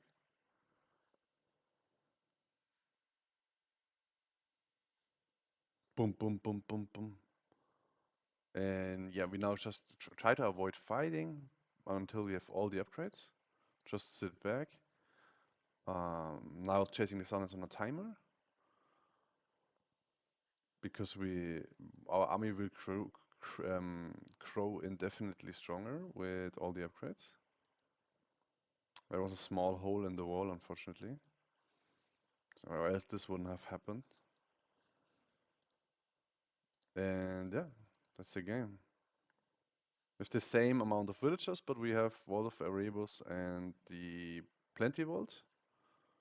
So this is another 14.35 villagers that we have on top of the 30. So we are losing villager currently, but we are still ahead. And now, yeah, we win this. And this is how you play against Atlantean and Japanese.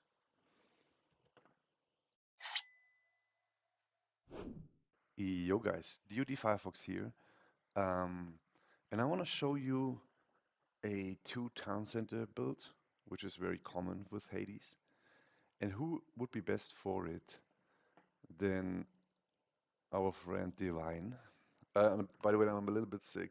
I'm gonna have a cold, so bear with me. I'm sorry. And this 2 town center, I think you can honestly play this well against Nuva.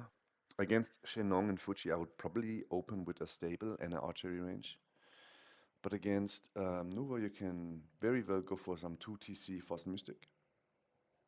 And Divine is really good at this. He plays 2TC almost all the time in any matchup. And to be honest, I cannot pull it off like him. Against Norse, for example, I struggle with 2 Town Center.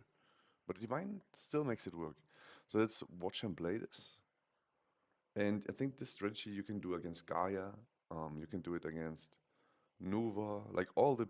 Also against Egypt. It's also valid to play 2 Town Center. But you can also obviously do... against Egypt, you can do the 1TC Eris or a semi FH or a Minotaur Rush. You can do many things against Egypt. But Divine loves a 15 wheels 2 Town Center build.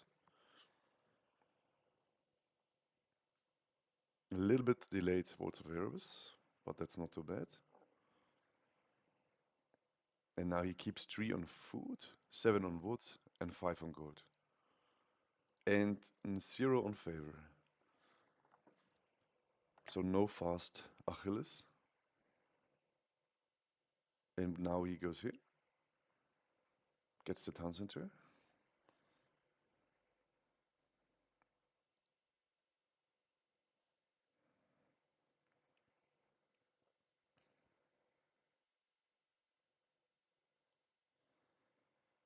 And his opponent is Kido, who's really, really strong. So it's not easy beating Kido. And now the town center is built. And what Divine does, he basically queues now on food and gold. And keeps like, I would say probably around 7 villagers on wood. And the rest go on food and gold for a nice heroic transition. Yes. Basically, this is what we see. You need around 18 food villagers to have a nice heroic age. And then you can probably start queuing on wood once you have that many on food.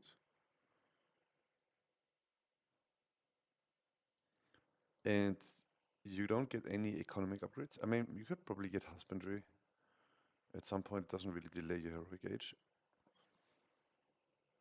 Now, as the magical number is for me 18, then you can start building on gold and wood. Now, take the town center that you think is the least efficient one in distributing resources, but here it's pretty even out, so it doesn't matter. And now when you go up, you probably want to take off some of the food and put them on wood, for example. Now, the economic upgrades go in. And remember, the time when you want to go to heroic is about 8 minutes.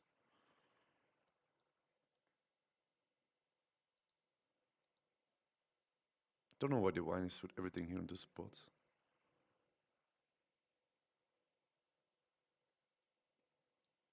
Now he transitioned some from... No, he didn't transition some from food, did he? No, he still keeps 18 on... Oh, this looks like Force Mystic to me, that's why.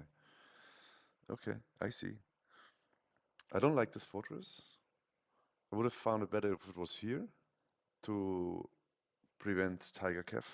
But maybe he fears a forward town center, I don't know.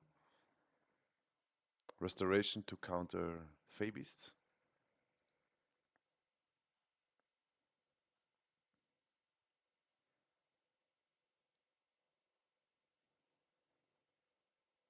And this is so well played. Look at the resource distribution. I think the basic upgrades are in. Yes, basic economic upgrades are in. And then around 10, 11 minutes, this could have been a bit faster, but let's say around 10:30 you want to click up for the Mystical Age. And then he should soon add barracks. This is a very fast Mystic here. Oh, did he put a fortress here to defend the hunt? Maybe. Now he distributes his economy very evenly. And now is the time to add more military buildings. Probably should add another archery range and another barracks as well.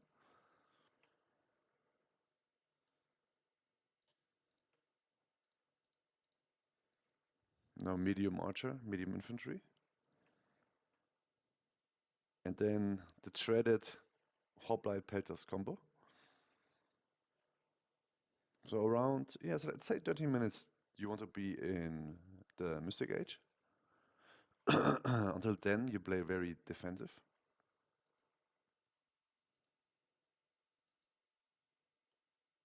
And then as soon as you go up, you drop down the Force of Olympus.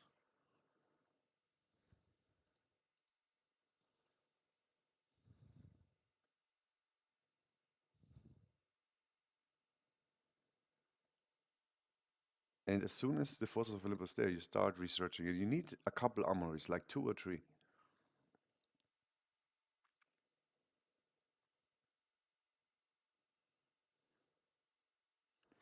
I like that he has 13 on favor. I think that's really good to spam out resters.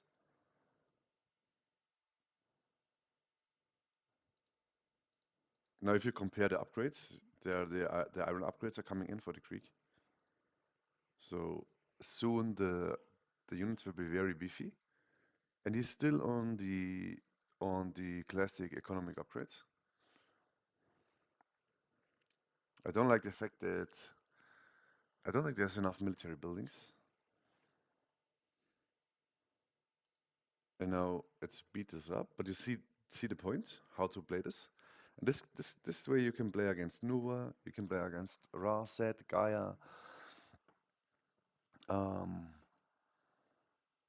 mean, it really depends on the second townsend. If it's really good, you can pull this off. I wouldn't do it against Norse or Japan, as they have so huge power spikes to kill you before you reach your strong point.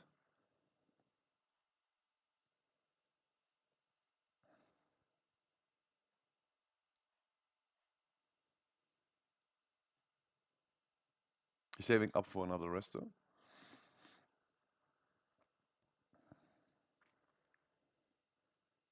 Getting the economic upgrades now.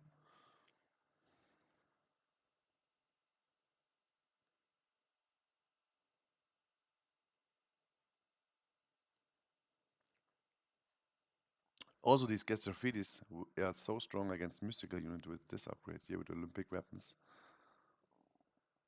And this is the win. So the wine is very good to watch for stuff like this, for 2TC, Fast Mystic, Athena. So another thing that I was thinking that maybe Ares 2TC is maybe better against Atlanteans, even though we don't have restoration to counter the chaos. It kind of depends. If you see the Chronos, for example, going to for fast heroic, then Athena is better. But how can you really notice? It kind of depends on who you play against, you know. But Cyclops are so good late game. I really love them in the army. They can just shred through Atlantean armies. Okay, now one last thing. Let's play water real quick. So you see how I go about playing water. And Hades is very, very strong on water.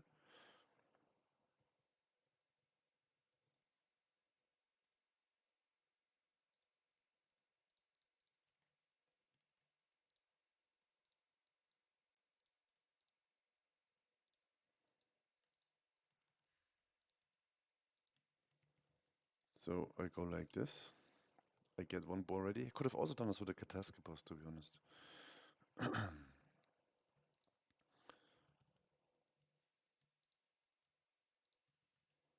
So Hades and Zeus are very strong on water because they just have a very nice kit. With Hades, you get the good archers that get automatic ballistics, and with water you have a lot of food, so you get the heroic, which gives you then the free upgrades. Also, your units are usually positioned on wood and gold, so you can just build archers for free, basically. But that's not even the main goal. The main reason. The main reason is that just restoration is so good. The Skyla that spawns in Heroic Age is so good. And on maps like in Water, you have a very easy transition into Mystic Age, and their Greek really shines. You just get so much food income that your units are very strong, and you get so much economy that you can kind of afford, upgrading your units fast. You get everything a little bit earlier than on a land map, and then the Greek late game just comes to fruition earlier. Also, Zeus has Bolt, for example, to bolt the enemy mystical unit. You get 2 strong heroes early to defend the water. And then World of Erebus can tick. I just think Yeah. Krieg is, or Zeus and Hades are just really, really strong in water. Let's put like 7 here. Then we go back. Build a house here for vision. Then go back. Now gold villager.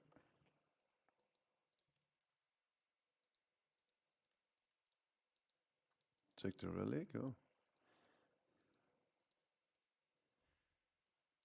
And also, Krieg is strong because you can drop. You have the siege units like Petropolis in heroic. On a map like this, you can just like go here, drop a fortress, and siege your enemy.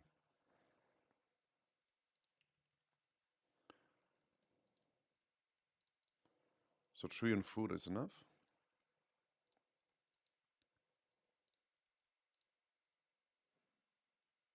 Oh, come on. This didn't work out so well.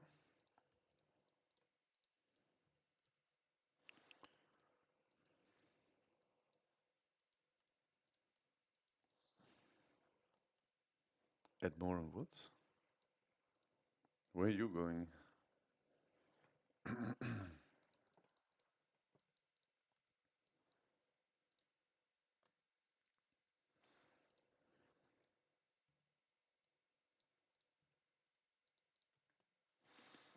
Okay, now go for a temple. I show you how I would play this matchup. Or this map.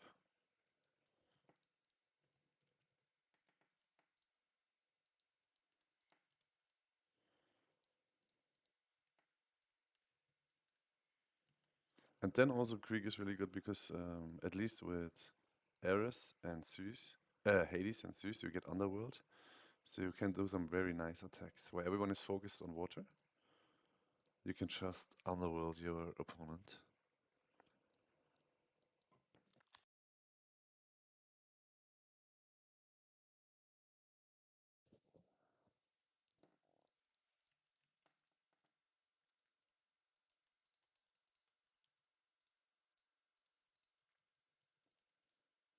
Restoration can heal your ships in a big confrontation. Check the relics.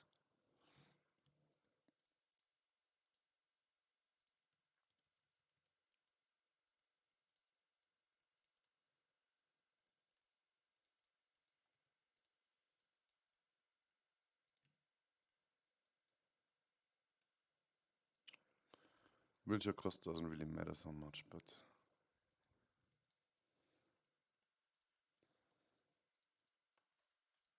kind of sucks that we only have one storehouse to get all the things. Now, obviously, we don't have competition. There's nobody fighting us here. Oh, sorry. And also, we get with Aphrodite, we get a hero ship if we need one. But usually, I go underworld here.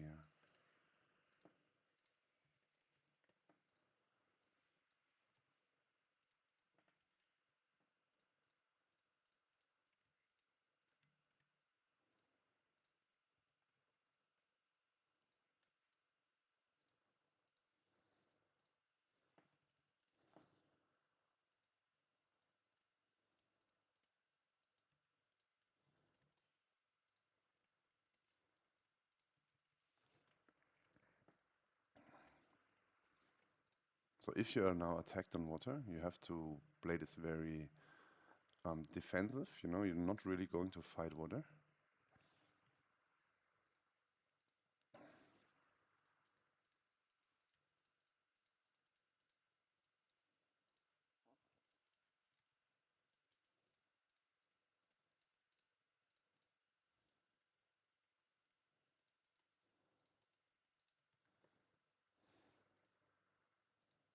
And if you get attacked, you can do this.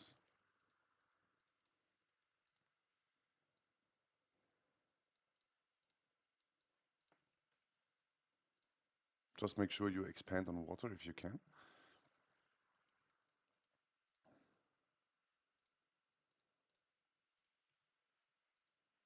Now is probably the time where you also get harassed here, so you have to move these in and out of the docks.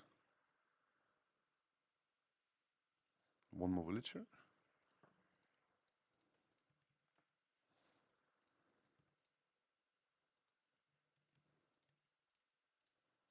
Now we go up with the pole. We throw up 2 military buildings just in case.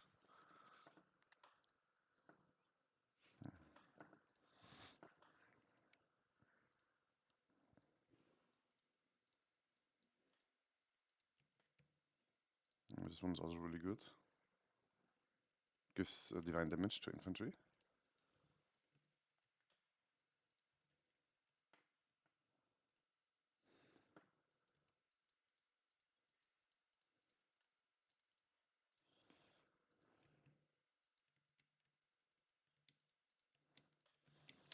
And I think I wouldn't go fast mystic against another creek. I would then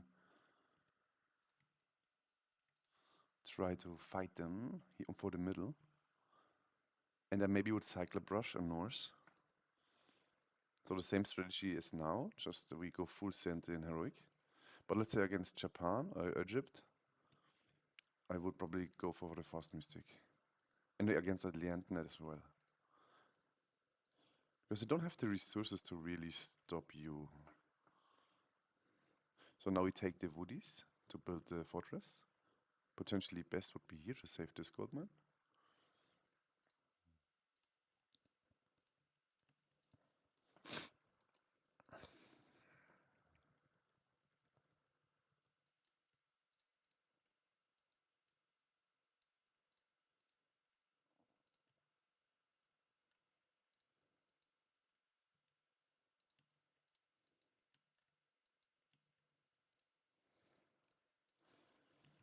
In the market we can do a little bit of selling, and obviously we got the upgrade here for the ships. And now, around 9 minutes, 9:30, you want to go up Mystic with Hephaestus. Okay, this could have been one more village. I messed up. I should have let this villager build.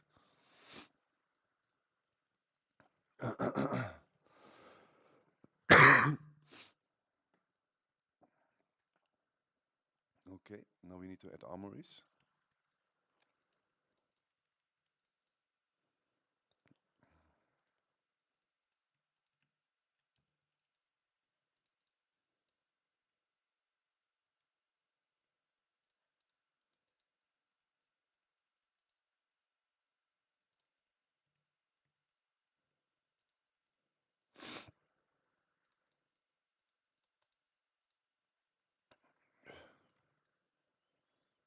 Now get the infantry upgrade.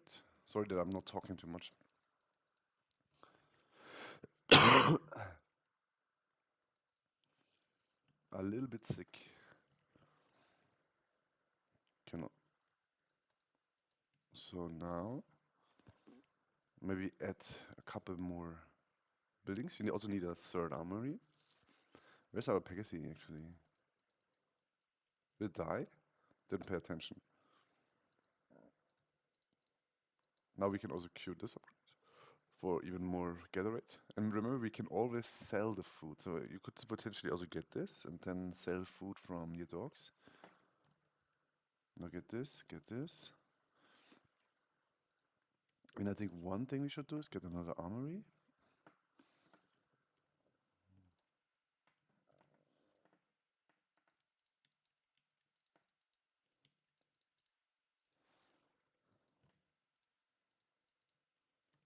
I can start building units. You just need real quick. We have also Skula here to defend, really good units. And now the crab comes in. The crab is ultra strong. Opala? I don't need this in food anymore.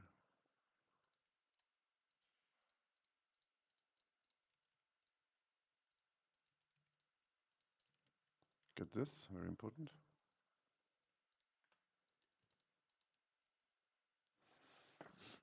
Oh, I'm a bit sleepy.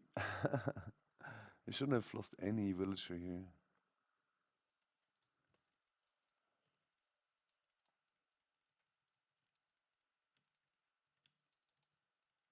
And now we can get all the upgrades.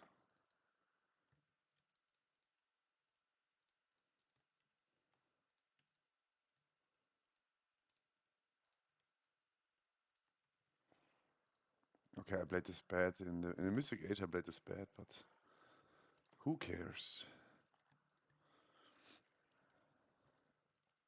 And now we also have the crab here to defend.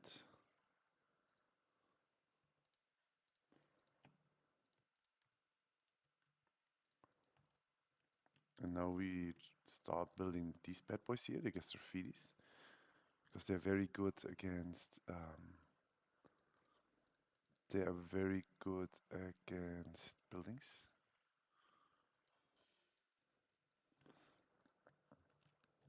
Now because you should see the army composition of your opponent.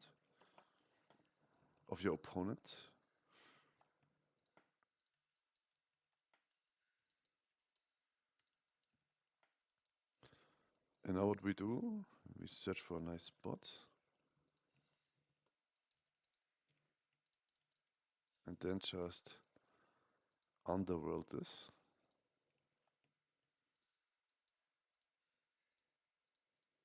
And then remember, you have restoration. You have all the upgrades.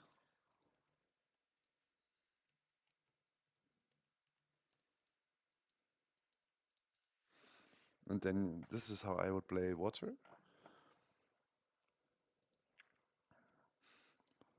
And Midgard is a different story. With Midgard, you're better off probably going for a fast heroic and then fighting, full fighting in heroic. But yeah, as always, this is just an example. Yeah, that's it. That's water for Hades. So you put like 3 on wood, then you put 3 on food, then you put 4 more on wood until you have 7, then you put 2 on gold, and then you can put almost all on wood or on the temple until you can up. And just keep building fishing ships. So thank you very much for watching this. Have a nice day. Bye.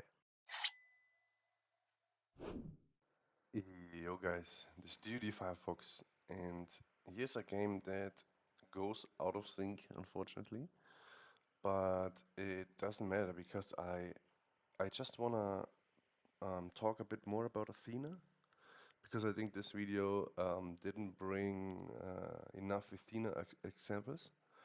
So I wanted to say that against Amaterasu, the fortress strategy with the underworld is kind of cheesy. It can work, but I think the standard play would be to go 1TC Athena, and you probably want to scout the enemy base. So if this was Amaterasu, this is not Thor, but if this was Amaterasu, you want to scout it about 2 minutes to 2:30. You want to scout the enemy base if a temple is coming up. Because if a temple is there and they do a 3:30 rush with the weasels, this can really cripple Hades. So you kind of want to do the fast build, like I do here, against Amaterasu. Just in case that you don't get weasel rushed, and then you need a very nice base, temple here, wall here, buildings here, somewhere like that, and a hero and a Mino that can headbutt the weasels away. And then you just want to play Hoplite Toxotes, and around 8 minute 30, you want to have at least like, let's say, 8 hoplites and 8 toxotes, or 10 hoplites and 5 toxotes, and 2 heroes and a Mino. And then you want to push into your enemy.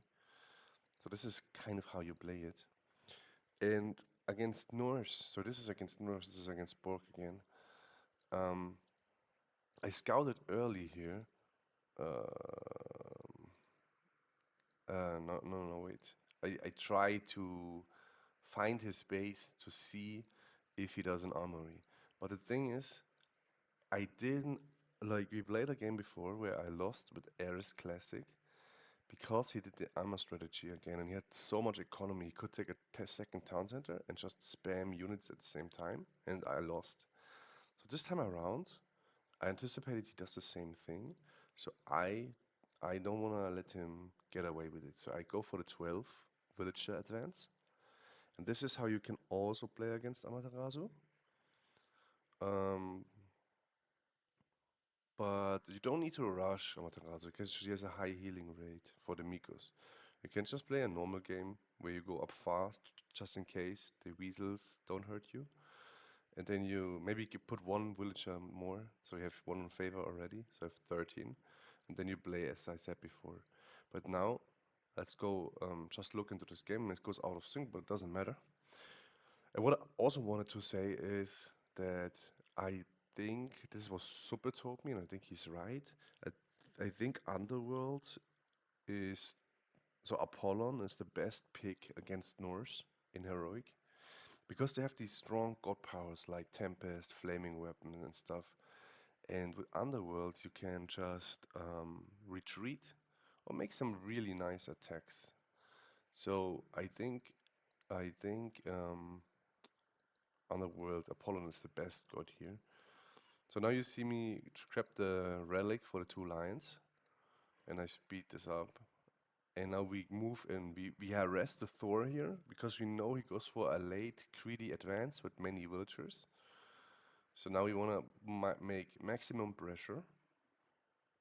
And since Borg loves to boom, I want to follow this up with a second town center as well. So now I delay him. I cause idle time. He's ahead by 4 villagers, but we cause a lot of idle time here. The Mino is tanking the town center. This is the same as we did versus the Tsukuyomi. Just the follow-up will be a bit different. Kill a villager, that's nice. We missed this one, this was a misclick. And we soon need a resto.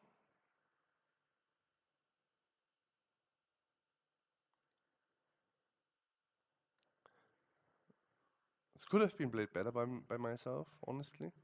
But we idled a lot, we killed 2 villagers. I think we still got it. We lost 1 Mino, it's not so bad.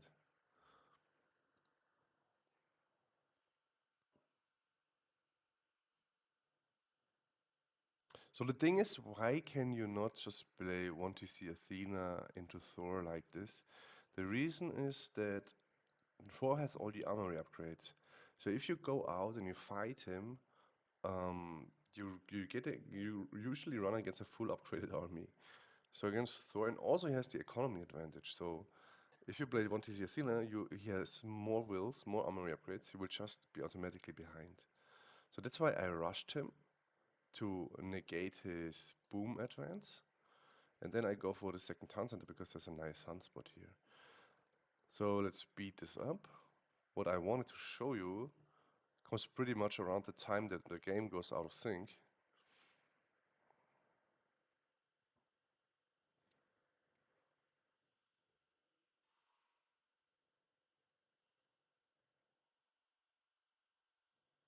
So we try not to get too much idle time cost. You see he's hunting here, so we want to push him off soon.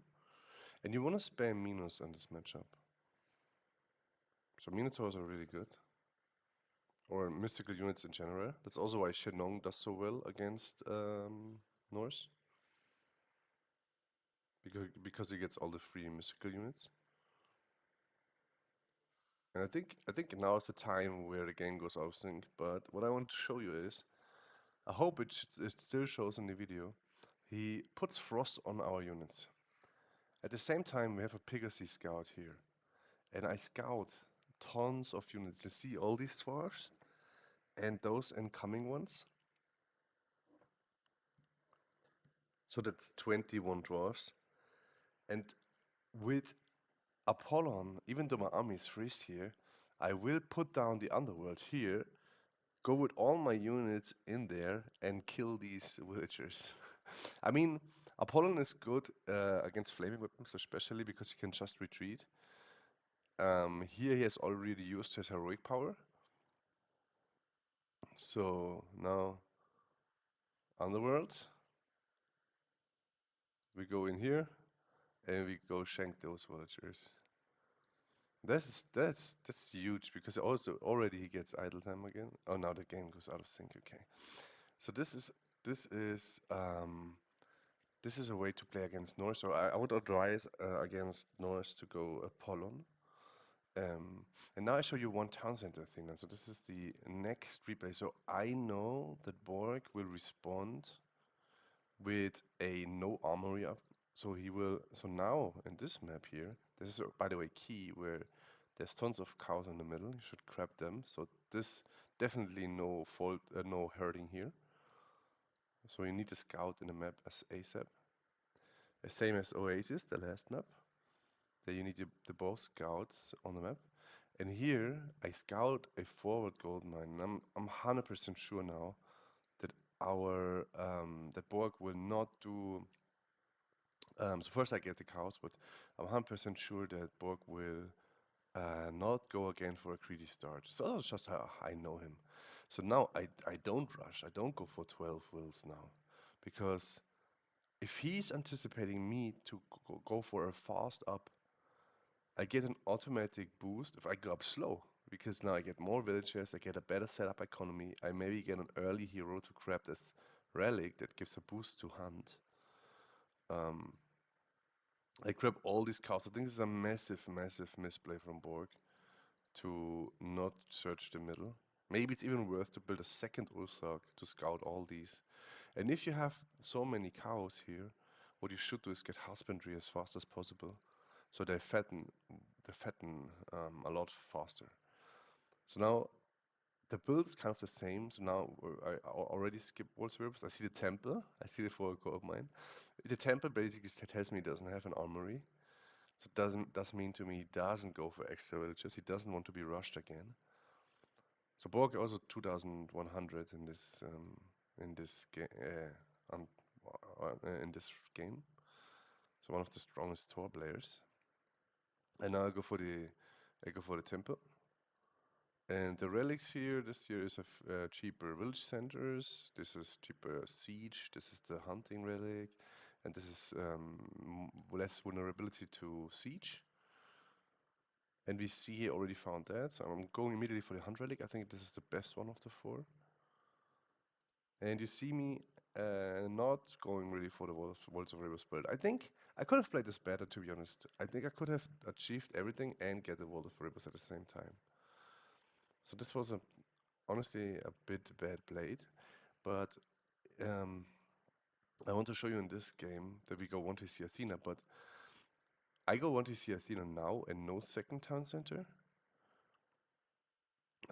because I think last time I did a second TC, and I think he will respawn with a fast heroic and with siege units. So you kind of have to mix up your playstyle, and Hades is so versatile. You can always do a different strategy to catch your opponent off guard. And this is also how I would play against Amaterasu, kind of. I would go up fast. I would probably do the normal build with 14 wills or even 12 to defend against the weasels. And this is how I would also play against Amaterasu. So the fortress strategy was a bit cheesy. Now normally against Norse, I think you want to push out around, or against Amaterasu at least, you want to push out around 8:30. I think against Norse in general, you want to push out against in min 10 to 11 with a big army, and then have a big rest of fight at the second gold. So this doesn't obviously work against Thor because he has Troll Mine.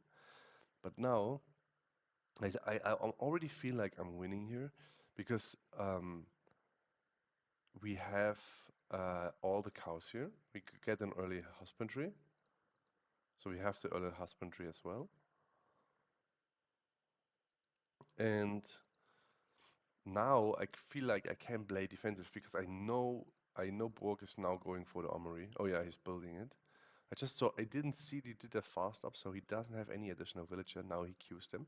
And the problem with Thor is you cannot just, Mars your army and just fight.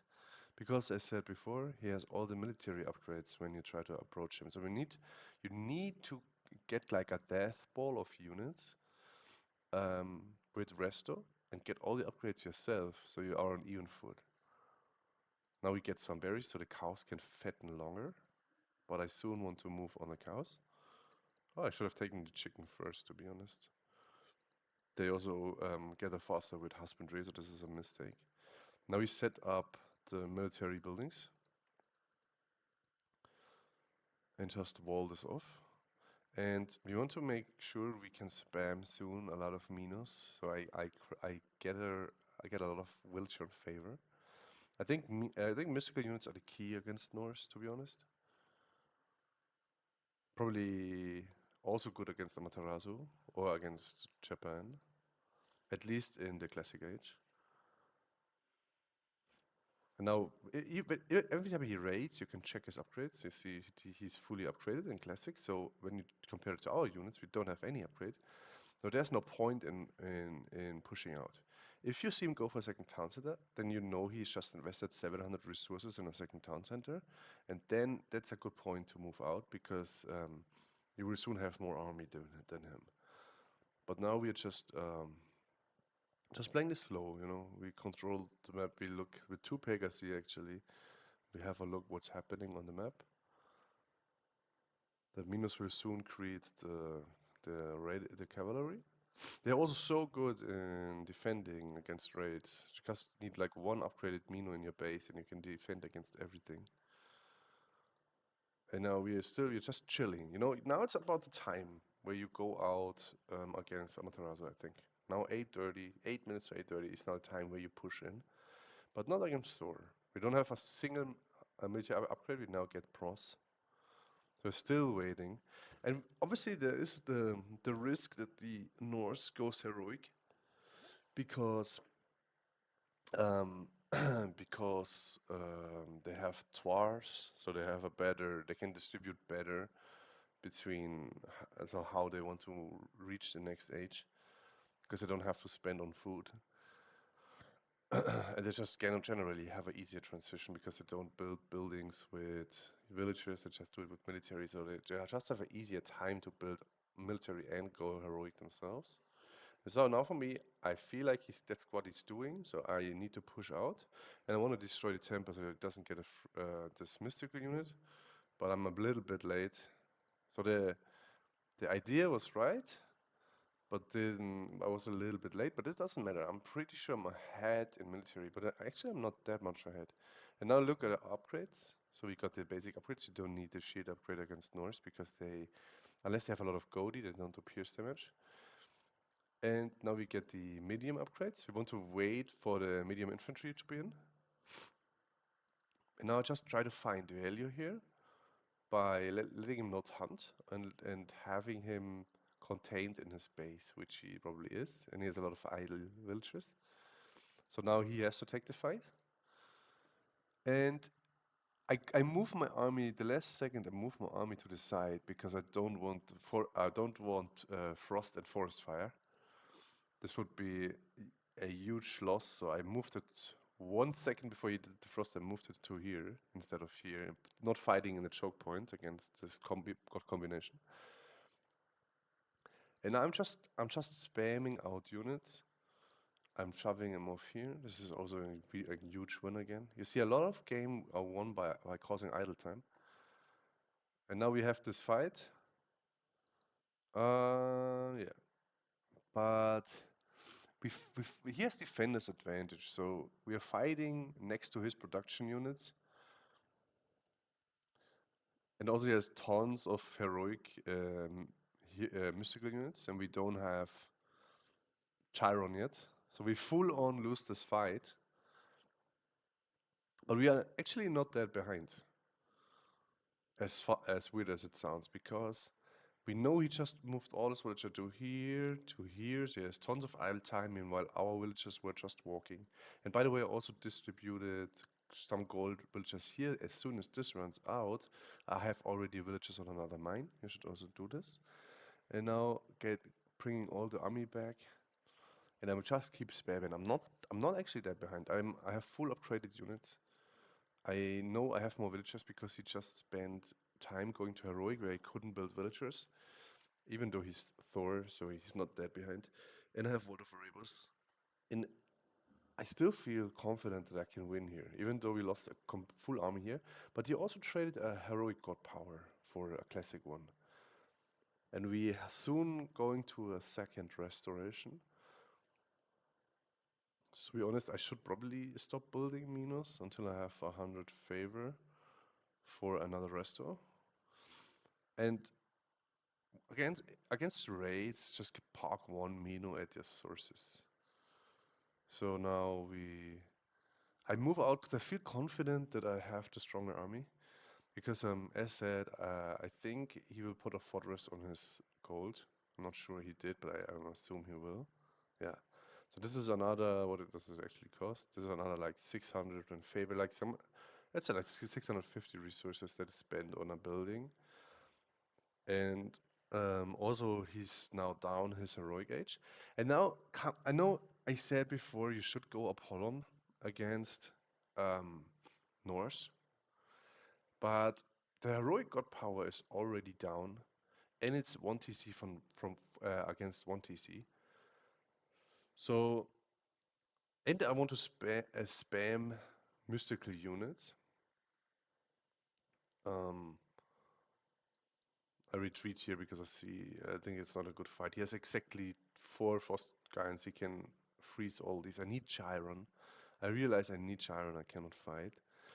And yeah. So if the heroic god power of the Norse is out, and you're kind of not in a boom game, because in a boom game it's better to have Underworld to just like, Underworld here, just put a fortress up, destroy this, and have him come in, fight for this, like cause a lot of trouble. In like a 3 town center versus 2 town center, I think Apollon is way better, because it also can win you late game. But in like a 1 TC very close game, and I think we are very close, and we are. Look, we have both 48 villagers. In a very close game, where also I think he will soon try to push me off this, because he scouted this. He knows there's my gold. I think he will soon come to fight it. I think in this moment, Aphrodite is better, because there will be such a close moment where we fight, and I don't have Peltas yet against all his Godi and TA. And I think just retreating for a second and then taking the fight, and also maybe this was like a misconception, but I thought if we get a fast golden apple, maybe have a second resto for the fight ready. But yeah, this is here I wouldn't go Apollon, but you could even do that. If he comes here, you could with a Pegasus go here and then kill as much as you can, then go back.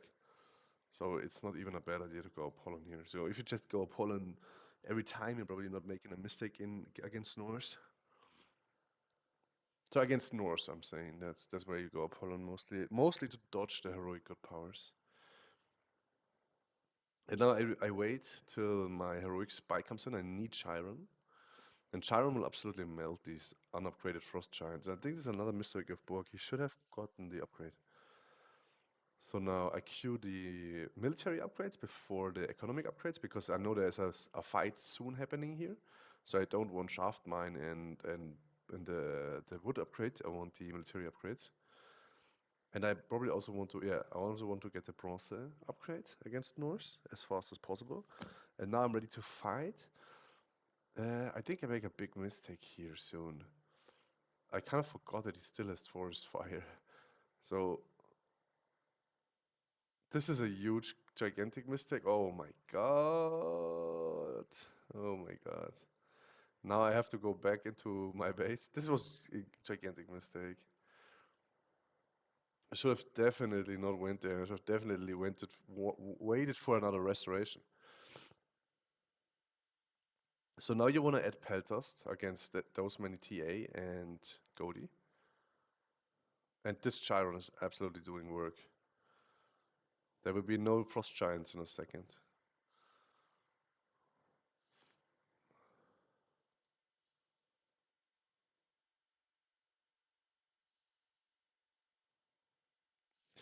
And now we need Peltast. So this was a huge draw for me, walking in here. If I had rested, it would have been okay. This Peltast will absolutely clean house here. Always micro these. You never need more than 8, technically, because 8 Peltast are always enough to one-shot 1 unit. But if the enemy has a lot of throwing X-Men and stuff, or chariot archers, then you can also go for more Peltast and go for 2 groups. But basically, you only need 8, and you can do the rest with Toxotes. So that's a very important point. I think I didn't mention this in the video before. And by the way, when do you want to go Hippican? You want to go Hippican, I think. We do Ares aggression to fight the Gyro Ballista. And I also think in some Greek mirrors, Hippicon are very nice. Or when you want to attack a Egypt early because they can chase down priests and the pharaoh. Yeah. I think with Hades you generally avoid going Hippicon because you don't have the upgrades, and this is not good micro. Hello. Yeah, no. Now we shift click here. So I shift click. I take my archers and I shift click. You see all these marks, and then they will just melt the enemy archers.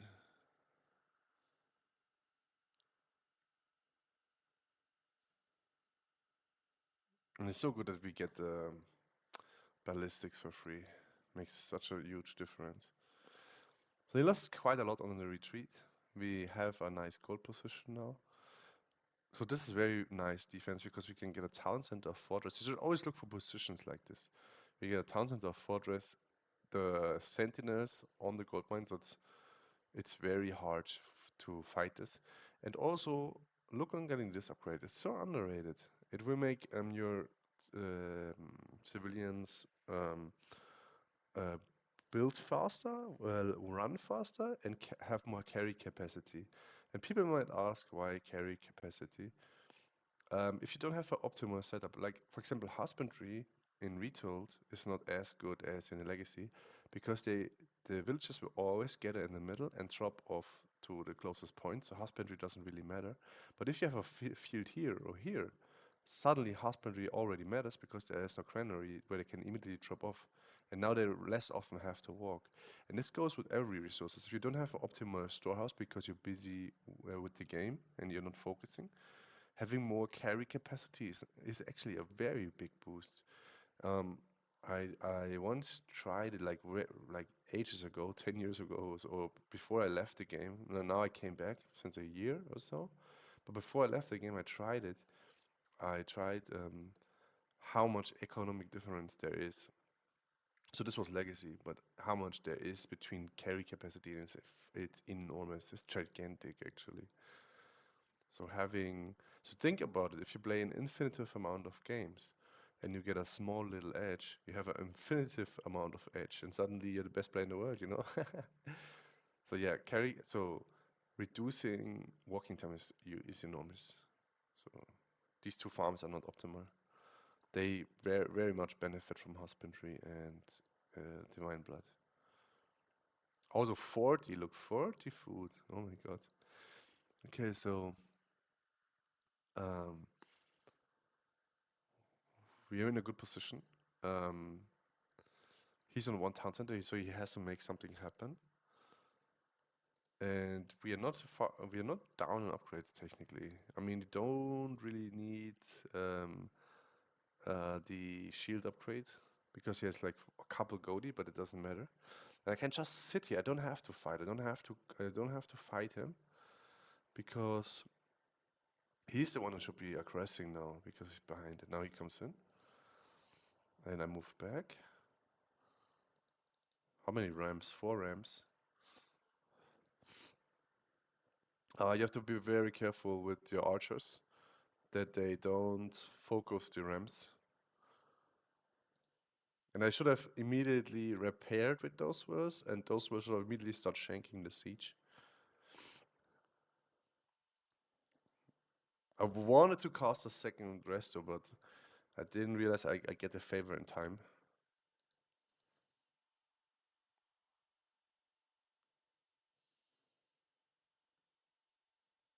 And the Peltas should have taken care of these 3 archers.